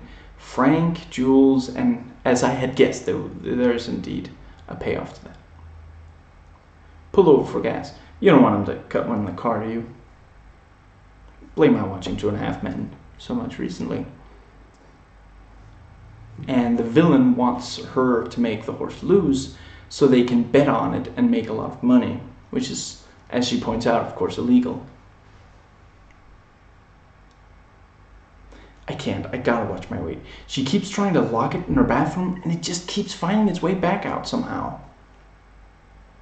And Jules and Jockey bond over how Jules feels about cars and how Jockey feels about horses. And Jockey gives the horse an injection of something without telling Frank and Jules. And Tommy gets the guy to ungag him and tries to talk him into a 40-1 bet, but he refuses. And Jules gets the bag for Jockey and finds one of the syringes. It's hard to hear someone pronounce diabetes just the way that Wilford Brimley, the guy from The Thing, does, and not chuckle.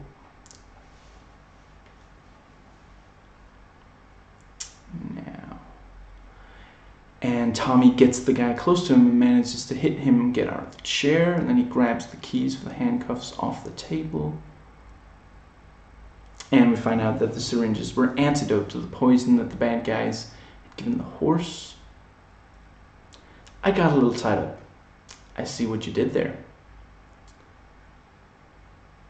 If you want to stop this guy, I'm going to need more resources. Another great fight. And Jules rides off on the horse, and Frank and Jockey get on a motorcycle. I just want to say, if Jules had not at all tried to ride before, there's no way that he'd be able to stay on the horse for,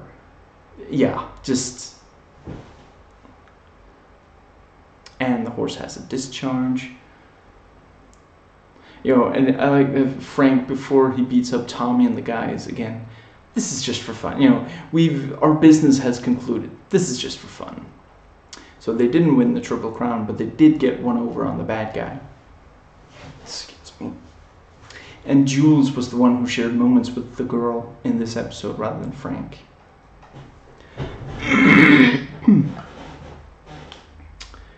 Now, that brings us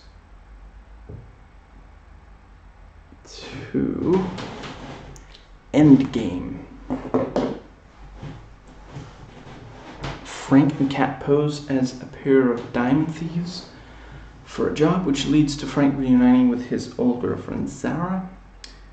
Frank is soon pushed... If I accidentally pronounce it Sarah in these notes, it's not that I don't know that it is Zara, it's that the voice typing always put it as Sarah.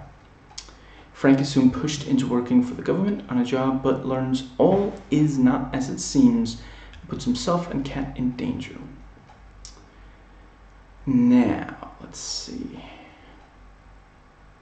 Yes, and this is a great season finale, but, you know, it wasn't meant to be a series finale. The show was canceled, and, you know, the idea was hopefully people would be so excited about the, you know, wanting to see what happens next that they would, so there would be enough interest that it would be worth the money to produce another season. You know, as it is, it's very frustrating since, you know, it ends on such a cliffhanger. Now, the first season had the gradual build-up about Juliet's character, which this doesn't. Doing that 2 seasons in a row might have been too much. You know, this has less continuity, you know, between episodes than the first season, where there's not much, but you do have Juliet, you know, she's not in every episode, but every so often she'll pop up and we'll get another little hint of what she might be and what her interest is in Frank and such. Now, so this episode follows the 2 transporters one. And we see Frank having to avoid cops, and Frank and Olivier playing chicken in a narrow alley. And of course we don't see if Frank and Olivier actually do hit each other. And we also have no context for why the cops are after Frank. I'm guessing we'll return to the same maybe halfway through the episode or at the end, and yeah, as it turned out, it was at the end. Frank and Kat are undercover to get into a bank vault as the Millers. I guess they looked at the calendar and realized it was Miller time. And Jules is watching through cameras and glasses, and they're replacing fakes for diamonds. And then the real Millers arrive while Frank and Kat are still in the vault. Great fight, and Frank rappels down the building. They cut the rope, but by then he's already all the way down. Very Kane and Lynch dead men. Excuse me. And Frank happens to spot the red-haired girl, which immediately made me think, you know, did somebody set this up, or is it really as random chance as it seems? And Frank and Zara have sex. She gets in the car with Olivier. Frank catches up to her at the dinner table, talks to her, but then Olivier shows up. Frank fights him, runs off, and Zara is taken as a human shield. And Frank agrees to go with, so that she isn't killed. And Frank ends up in front of the villain. It's a cyber bomb. It can take out a country's infrastructure and bring it to its knees. Electricity, water, gas. I realize that's not the exact line, but yeah, voice typing, trying to make it quick and still being able to listen to what is being said. You're going to get the bomb for me tomorrow. Again, I realize that there's more to that line. Kat resigns, but she does give Julian a hug before she goes. And it seems like Zara was the one behind it all. And there being a plot is, of course, why Frank just happened to see Zara. This isn't about getting a weapon, this is about getting Frank. And Kat comes back to the hotel room, but Zara is gone. Julian didn't hear her leave. Excuse me. And then we find out that Zara did it because Olivia would then protect her child, or not hurt her child at least. And Frank makes the... Let's see. Sorry. Makes the car transporting the bomb flip over. And then he fights the few military still able to fight.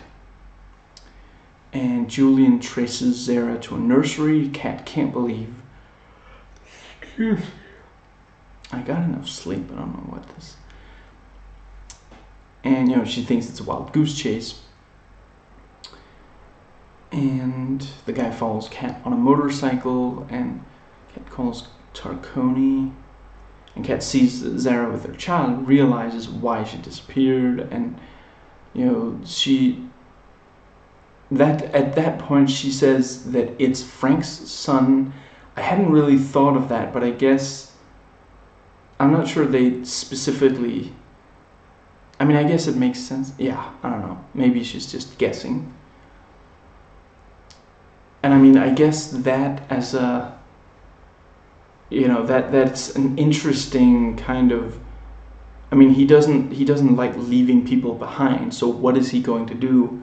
What would he have done in the third season upon learning that his ex-girlfriend, you know, gave birth to his kid?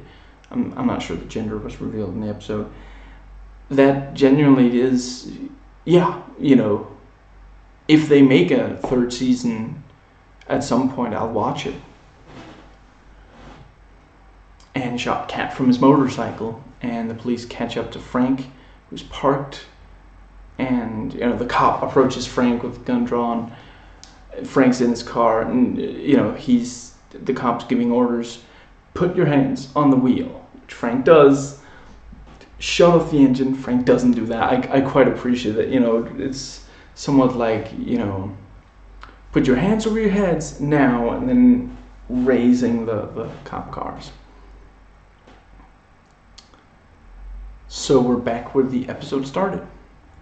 And the episode and season ends on a cliffhanger. We don't see what the result of the game of chicken is, but we do hear the sound of at least one car crashing, and it sounds like two cars crashing into each other. Meanwhile, Frank seems to have a son with Zara.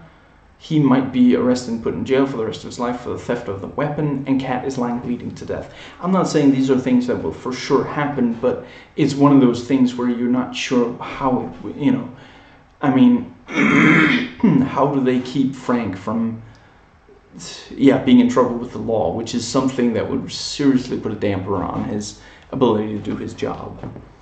Now, let's see. That means that the next part is going over the recurring elements. Now let me just make absolutely certain. Yes. Here we go. Now, that brings us to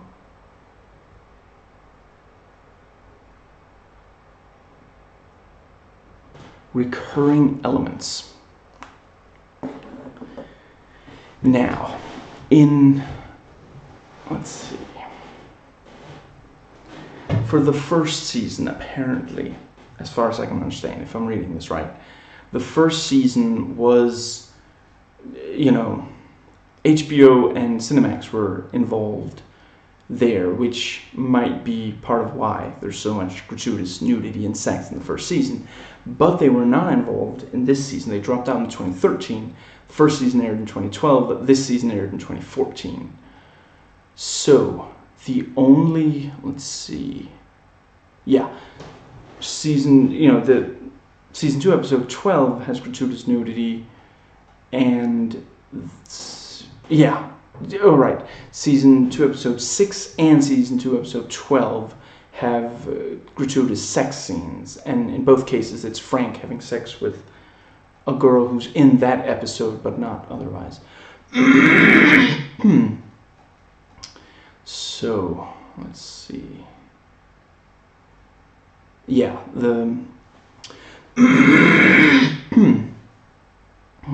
like I said, I read an IMDb review that said basically every episode Frank has sex with the girl, and, you know, 4 of the 10 episodes of the first season 10 episodes of the first season have sex scenes, but only 4 of them it's Frank.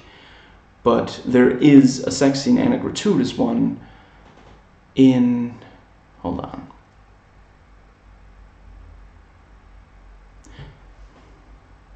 Yeah, in episodes of the first. I've clearly mistyped at least some of this. Now, let's see.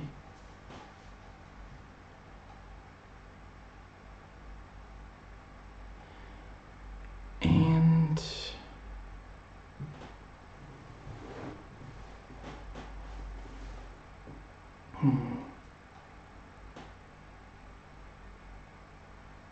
yeah, I'm just briefly gonna. These are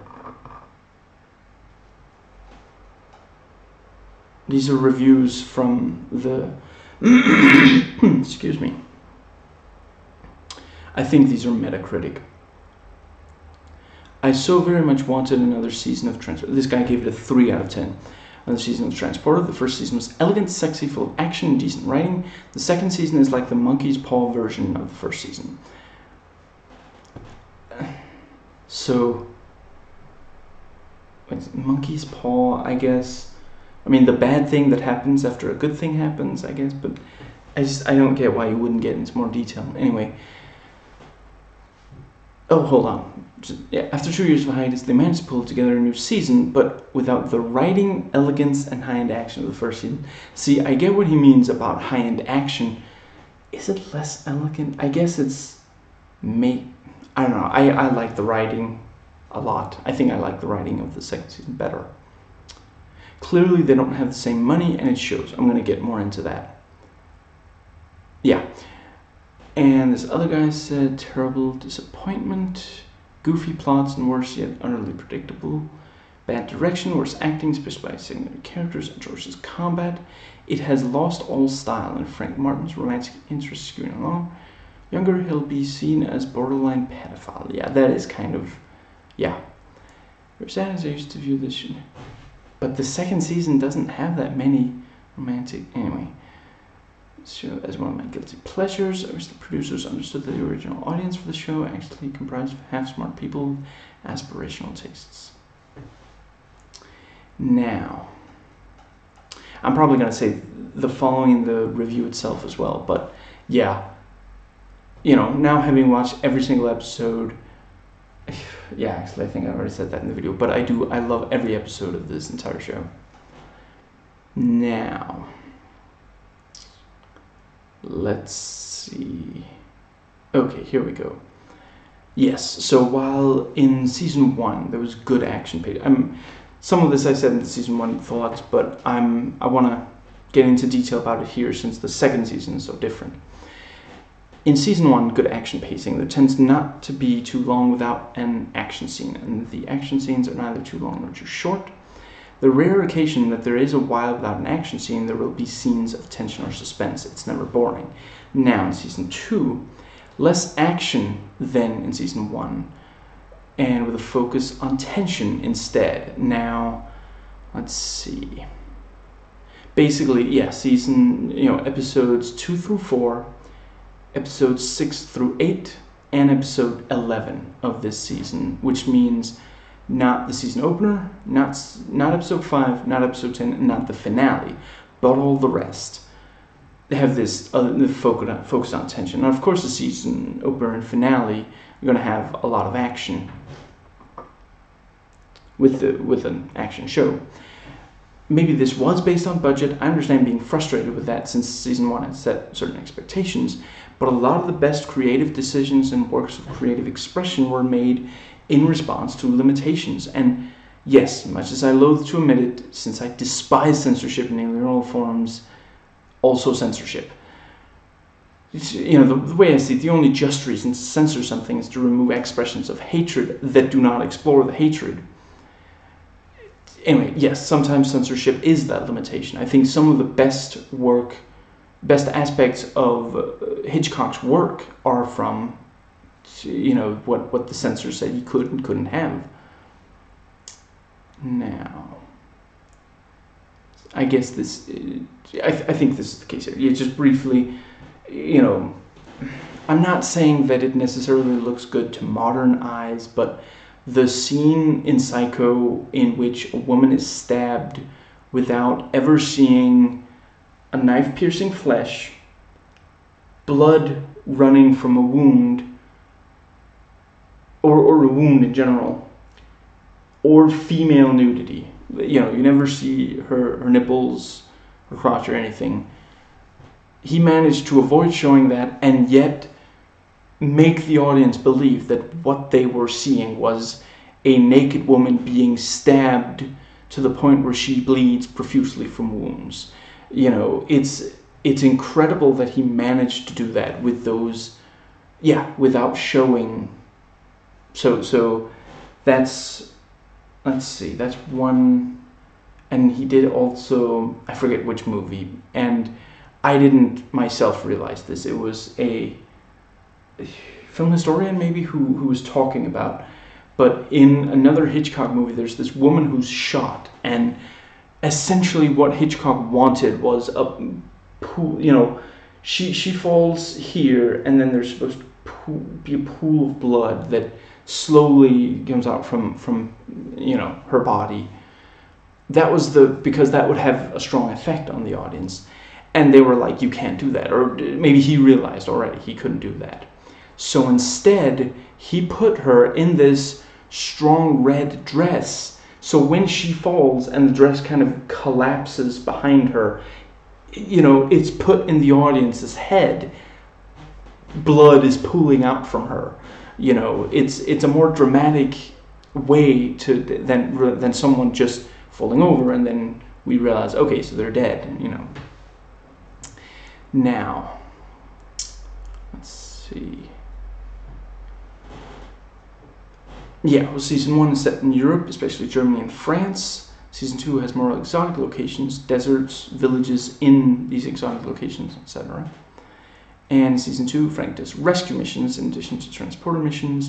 In the first, Frank was never really hired to rescue anyone, though he might do so if he got involved with it because of a transporter mission. And let's see. Yeah, in season 1, each episode there tends to be some transport mission. Something will happen.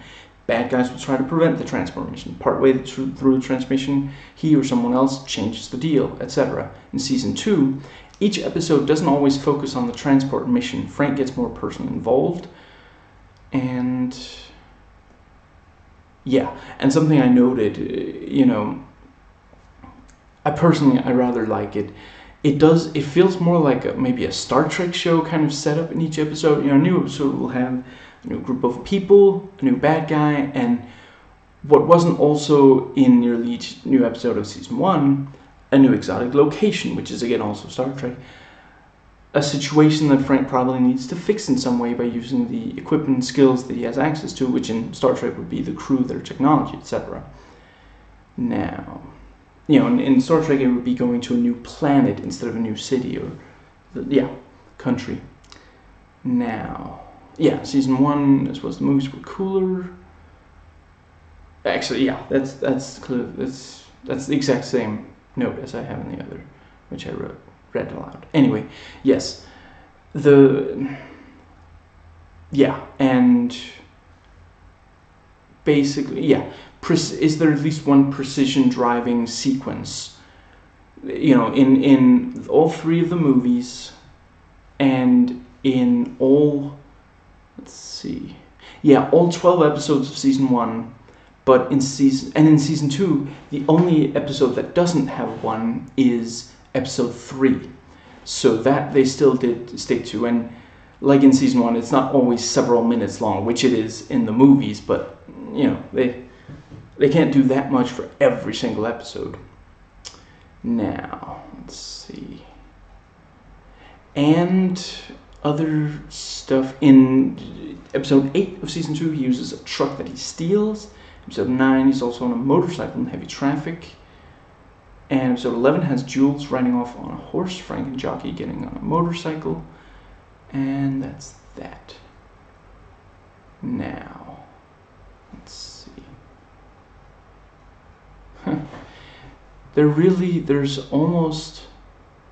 Is there really only one? I think there might be only one. In all 24 episodes, only one occurrence of Frank using the car to jump from one flat surface to another. It's season 1, episode 4. He jumps off a ramp off the street over 2 L train cars. back onto the street. And that's, yeah. I mean, it's in all 4 movies. So, but it, again, it's expensive. Now, let's see. And in all 3 movies, but not in any episode of the show, is there, let's see, one especially big and strong goon met early on that Frank fights and defeats, not necessarily in the first fight, 2/3 in or later. And yeah, I don't know if it's in Refueled, but it's in the first 3 movies. And it's not in. I actually thought that season 1 would have it in that one where it's like a gang, and there's this kind of terrorist thing, and several siblings arguing over whether it's terrorism. But Frank fights a big, strong guy once and doesn't defeat him. But then they don't fight again for the rest of the episode. I might have talked about that in season 1 as well, but yeah. Now, right. So in movies and episodes, Frank and others will fight with various stuff. And yes, I already went over the season 1 ones in that video here in...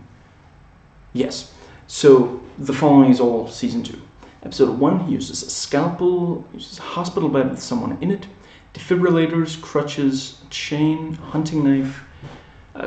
Kat uses a cup of hot coffee and her keys, and the episode's villain uses a hunting knife. In episode 3, Frank uses a shovel, and he throws something, I'm not entirely sure what it was, into the back of someone to kill them. And Frank is tied to a wooden stick, and he uses it to fight. And then episode 6 is a fire extinguisher kitchen that Frank does. Goons use a kitchen knife, a brick, and this, what's it called, where like you would use to, like it has like, I'm just gonna go with trident because that's what it looks like, which both the goons and Frank use. And episode 7, Frank uses beer bottle, briefcase, hot grills, and a goon uses a switchblade. Episode 10, Frank uses a wok, cut up lettuce, broomstick, chain, seatbelt for chokehold, and goons use kitchen knives. In episode 11, Frank kicks a gun into someone's face, part of a stop sign that says stop, part of a construction barrier. And he also smashes beer bottles on someone's head and smashes a chair over someone's back because suddenly this is the WWE. And goons use a nail gun. And episode 12, Frank fights using a fire extinguisher, first spraying it into the faces of the guards, then hitting them with it, a metal serving tray, a plate that he breaks overhead. And there's a martial arts fight, at least one, in all of season 1, and the only episode of season 2 that doesn't have one is episode 2. The other 11 episodes do. And let's see.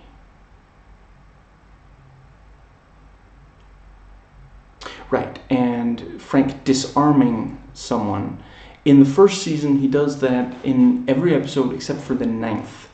In this, he does not do it in episode 6 or 10, or 12. And other than that, every single one. And let's see. And gunfire from a car is in... Yeah, I already mentioned the season 1 thoughts, where it is there. In season 2, it's only episodes 3, 6, and 8. Now, right, and cool climax location or situation.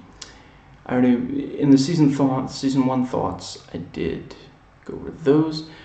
So the following are all for season 2.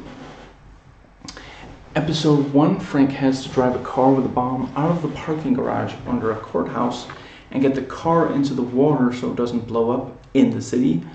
In episode 2, Frank disarms one goon, shoots another 2, and then he and a woman he's helping run away from the fourth one, helping run away from the fourth one, who's accidentally triggering dynamite on a truck that they were right next to. Episode 3, Frank drives a bus full of innocent kids on a road surrounded by mines. And yeah, just pretty, this climax is reminiscent of the first 2 Terminator movies, the first Universal Soldier movie. and the bad guy's car flips, crashes, and explodes. Episode 4, Frank and his army buddy chasing down a big truck that has sarin on it. Frank jumps onto the truck, martial arts fight on the truck, fight in the cab, guys with guns park their cars in front of the truck rams the cars. And then episode 12, Frank drives away from the police who have set up blockades to stop him, and he ends up in a game of chicken against the other transporter in a narrow alley. And that is the entire... Yes. Now, let's see. I forget. I'm not certain if I'm going to go into the following in the review, since it arguably spoils stuff. So I'm going to just go, and I forget if I went into it in the season 1 thoughts. I'm going to go into the whole thing. This is about politics. Now, some progressive politics is, the pilot, where the package is an environmentally friendly prototype engine. The bad guys are people who want to stick to fossil fuels for cars and such. And it can also be anti-corporation and lobbying in, let's see, which is also fits pilot. Now, season 1, episode 7, the bad guy runs a construction company and is brutal in taking care of his competition, including killing people. And yeah, in season 2, episode 10, villains are right-wing terrorists who want to kill the president and other powerful people. And that was everything. Now, let's see, just briefly, like season 1, there were some bonus features on the discs, on at least one disc of this. And I don't especially have anything to mention about, but just, if you're considering buying this, and the bonus features are something that could cinch it. It's interviews with the, with the actors of Frank, Kat, and Tarconi, and then the executive producer, and then they have like on location kind of filming for several of the locations, some of the more exotic ones. I forget exactly what 3 they are, but yeah. And that covers everything. So just to briefly, I think I can understand if not enough people watched the second season, and that was why they didn't make a third. It's too bad that there isn't a third. I hope that it wasn't that they knew they weren't getting a third season and they did the last episode as kind of a middle finger.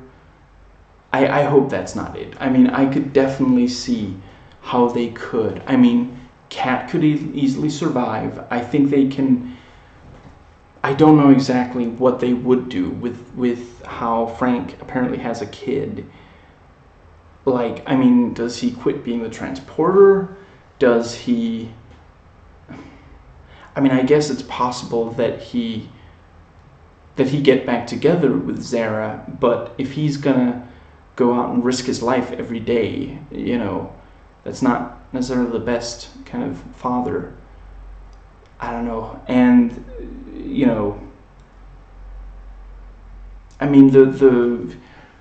the game of chicken, if I do have to say, it doesn't seem that much like something Frank would do. It feels like something they have Frank do because it's a dramatic final visual, for a cliffhanger. But I think that they could have they just because we hear a sound of crashing doesn't mean that that's what happened.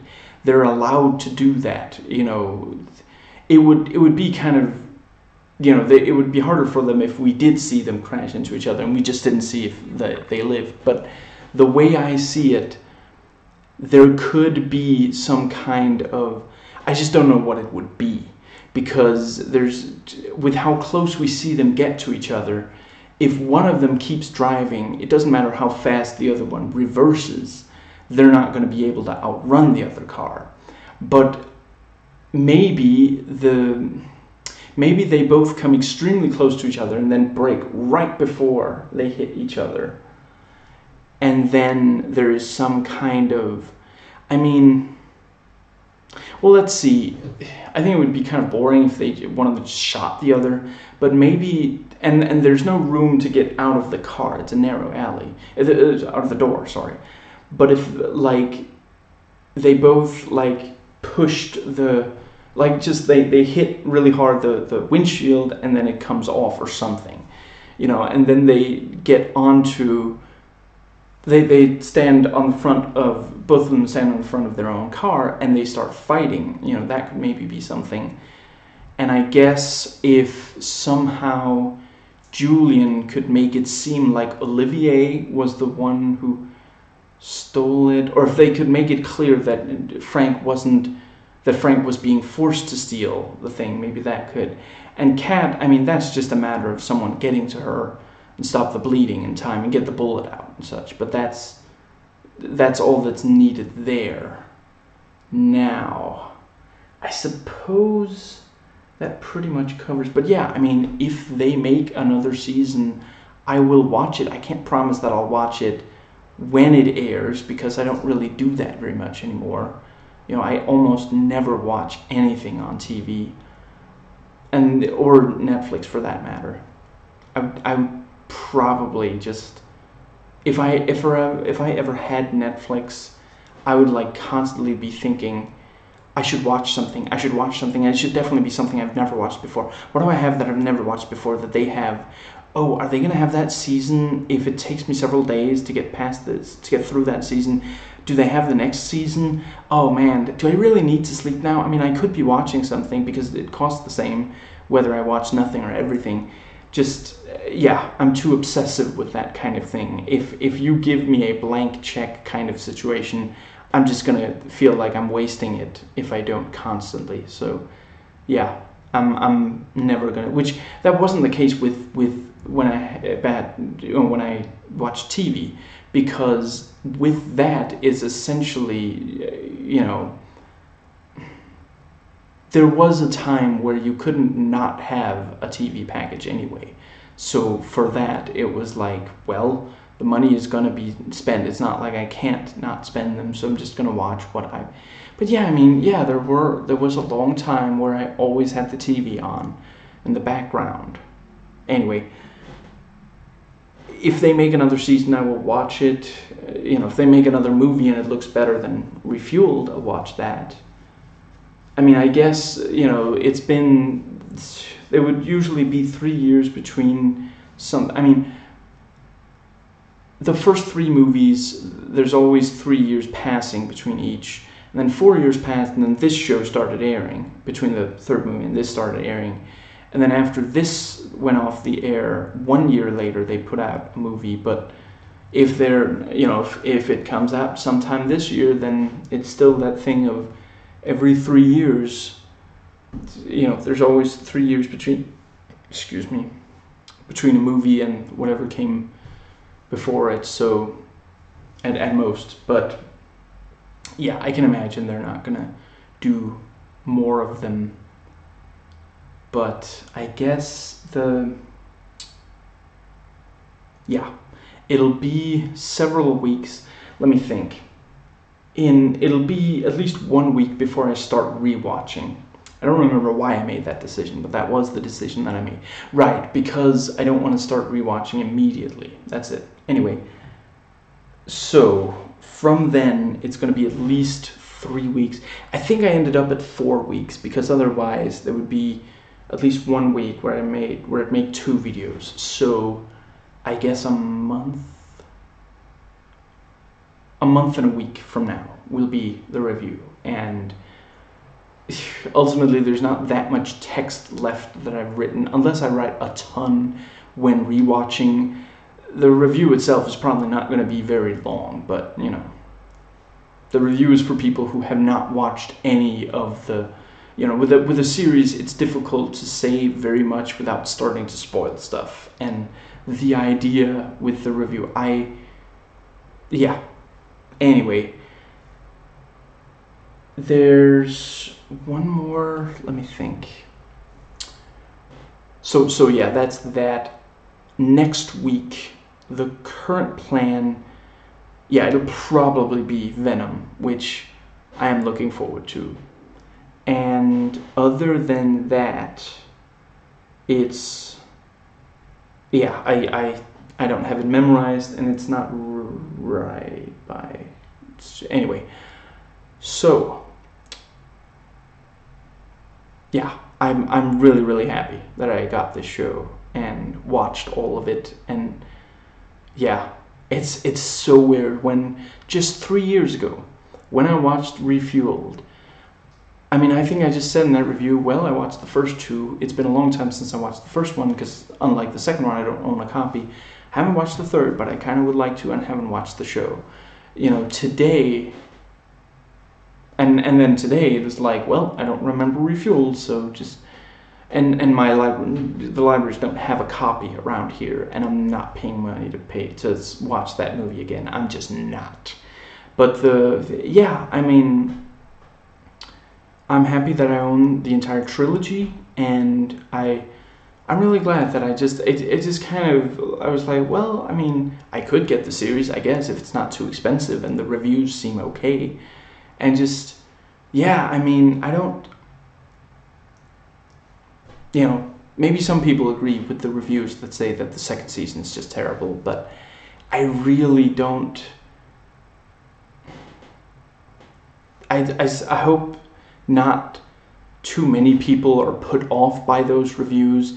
When I read them, I was like, do I really want to do this? But still, there were enough positive reviews that it seemed like something I would want. And yeah, but I've only watched, both of the seasons. I've only watched them once, and I watched season 2 after season 1. So, I mean, at this point, as I record this, it's been about 3 weeks since I watched the first episode, so I don't remember very much of it, and I certainly haven't been able to compare it very much to season 2.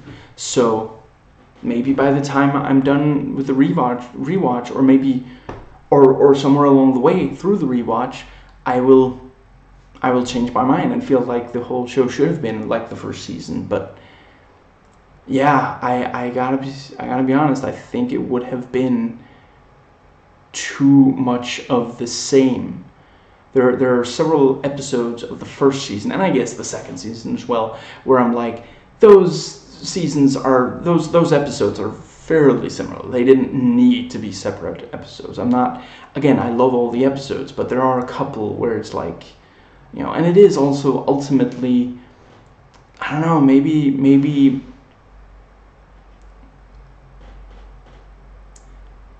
I don't know if they were too dedicated to the formula, or if maybe there just aren't that many stories. You know what? I think maybe if they had decided to make some episodes, like 2-parters or 3-parters, I think then they could have told stories that were very different from what we get in these 2 seasons. And with the first season, was it tended to follow that overall kind of, I don't know, I guess some of this season also did follow. I mean, certainly the horse episode, that was basically, he's hired to transport something, he transports it, and then the episode ends. It just, with season 1, I felt like, okay, in we're so many minutes into the episode, in not too long, yep, there you go, Frank, man, I don't know, it was too, a lot of the episodes just followed the formula too much. And I think the thing is that you can kind of, a lot of the show in general, a lot of both seasons, you can just kind of dip in and out. You can watch one episode and then not the several next, and then another episode. And I think the fact that they married themselves to that limited the episodes, the stories that they could do, because you have to finish the story in 40 minutes, and you cannot have too much involvement of characters who are, in other episodes. You can only introduce so many characters in a single episode, especially if all of those characters have to be in some way, like, you can't end an episode with one character saying, I'm now going to, like, let's say that after the episode T2, never mind. Let's say that there were episodes where, like, the villain of one episode shows up in a later episode, or he's, like, trying to follow Frank or something. That, you could maybe have something interesting there, but that's not the showrunners, just that they stuck to the formula, so they did not have that kind of leeway. And like, the closest they got was the thing with Juliet, where, like, we meet her in the pilot, and over the course of it, it's like, oh, I wonder what she's doing, and if she's, every so often she shows up, and then we find out a little bit more about her or something. And then in the season finale, we get the full thing about her. And that's also, the way that the season 1 finale ended, I didn't really feel like, for sure, I kind of got the sense that he and Juliet might stay together. I don't know. Or am I remembering it wrong? Anyway, yeah, just let's say that there was some overall organization that over the course of a season they kept showing up and doing one thing or another that affected Frank. That could maybe be something interesting that could, or maybe, the episode where the thing with, Frank gets put in jail, and it's like, for a little bit there, we're not sure how he's going to get out or when. And it is just this thing of, if more episodes played as much with the formula as that did, and then ultimately it had a lot of action, and he does end up going out, and by the end of the episode, we pretty much every single question we've asked during the running time of the episode is answered, because it's that kind of show. And that's the thing where maybe it would have been kind of interesting if there had been episodes where we weren't quite sure, and just, you can only get as much audience engagement if you don't surprise your audience all that much. And that's the big thing with this, especially in the first season, there are not that many surprises. And I think that the show would ultimately have been,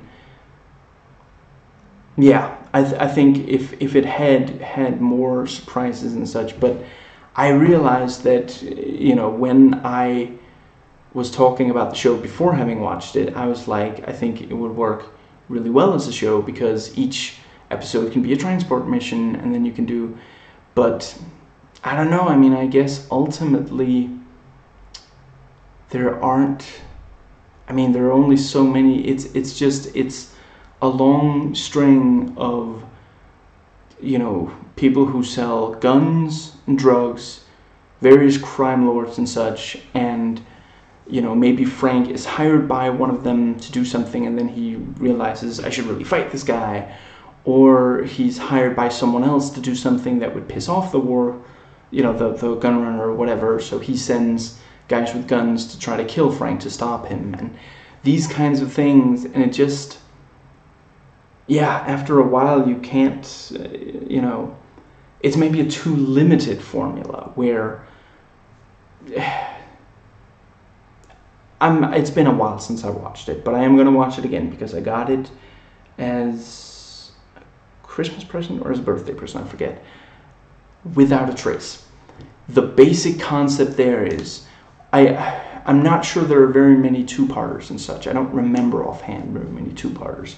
But the basic concept is, at the very start of the episode, at least one person has disappeared, and they spend the rest of the episode trying to find that person. And there are a lot of different things that can, there are a lot of, because ultimately it doesn't have to, a transporter episode, it has to kind of have a bad guy. It has to have some people who are going to fight Frank with guns or martial arts. And it has to be one story. It has to, in 40 minutes, the story has to be over. And it puts a lot of limitations. And I don't know, maybe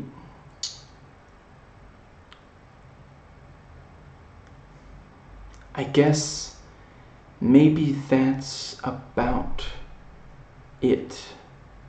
And yeah, but still, I really love the show, really love the episodes. It's not my favorite show of all time, but there are a lot of things about it that are really, really good. And I think it's one of the most consistently great shows that I've ever watched. There are a lot of shows where they'll have some really good episodes, even the ones that don't have a really extensive run, ones that there are not that many episodes to. I mean, if originally the 4400 was not going to be a TV series, it was going to be a miniseries. It was going to have, 5 episodes, and that was it. And so then you would expect, 5 of those episodes are going to be amazing, right? Because they expect those are the only 5 episodes they're going to get to do.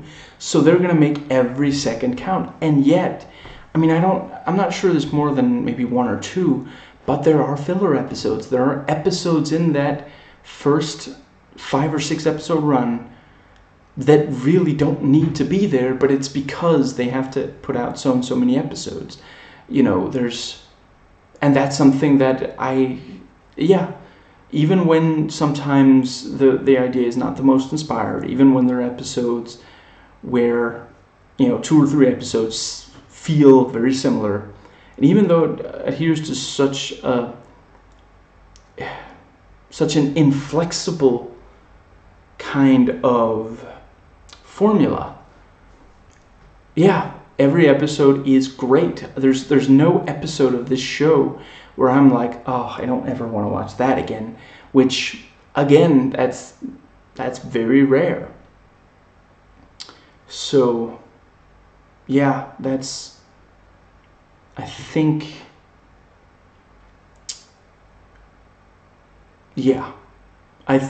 think that is everything. So I hope that you've enjoyed watching, as I've enjoyed recording and watching, and I will catch you next time. Let's just press stop.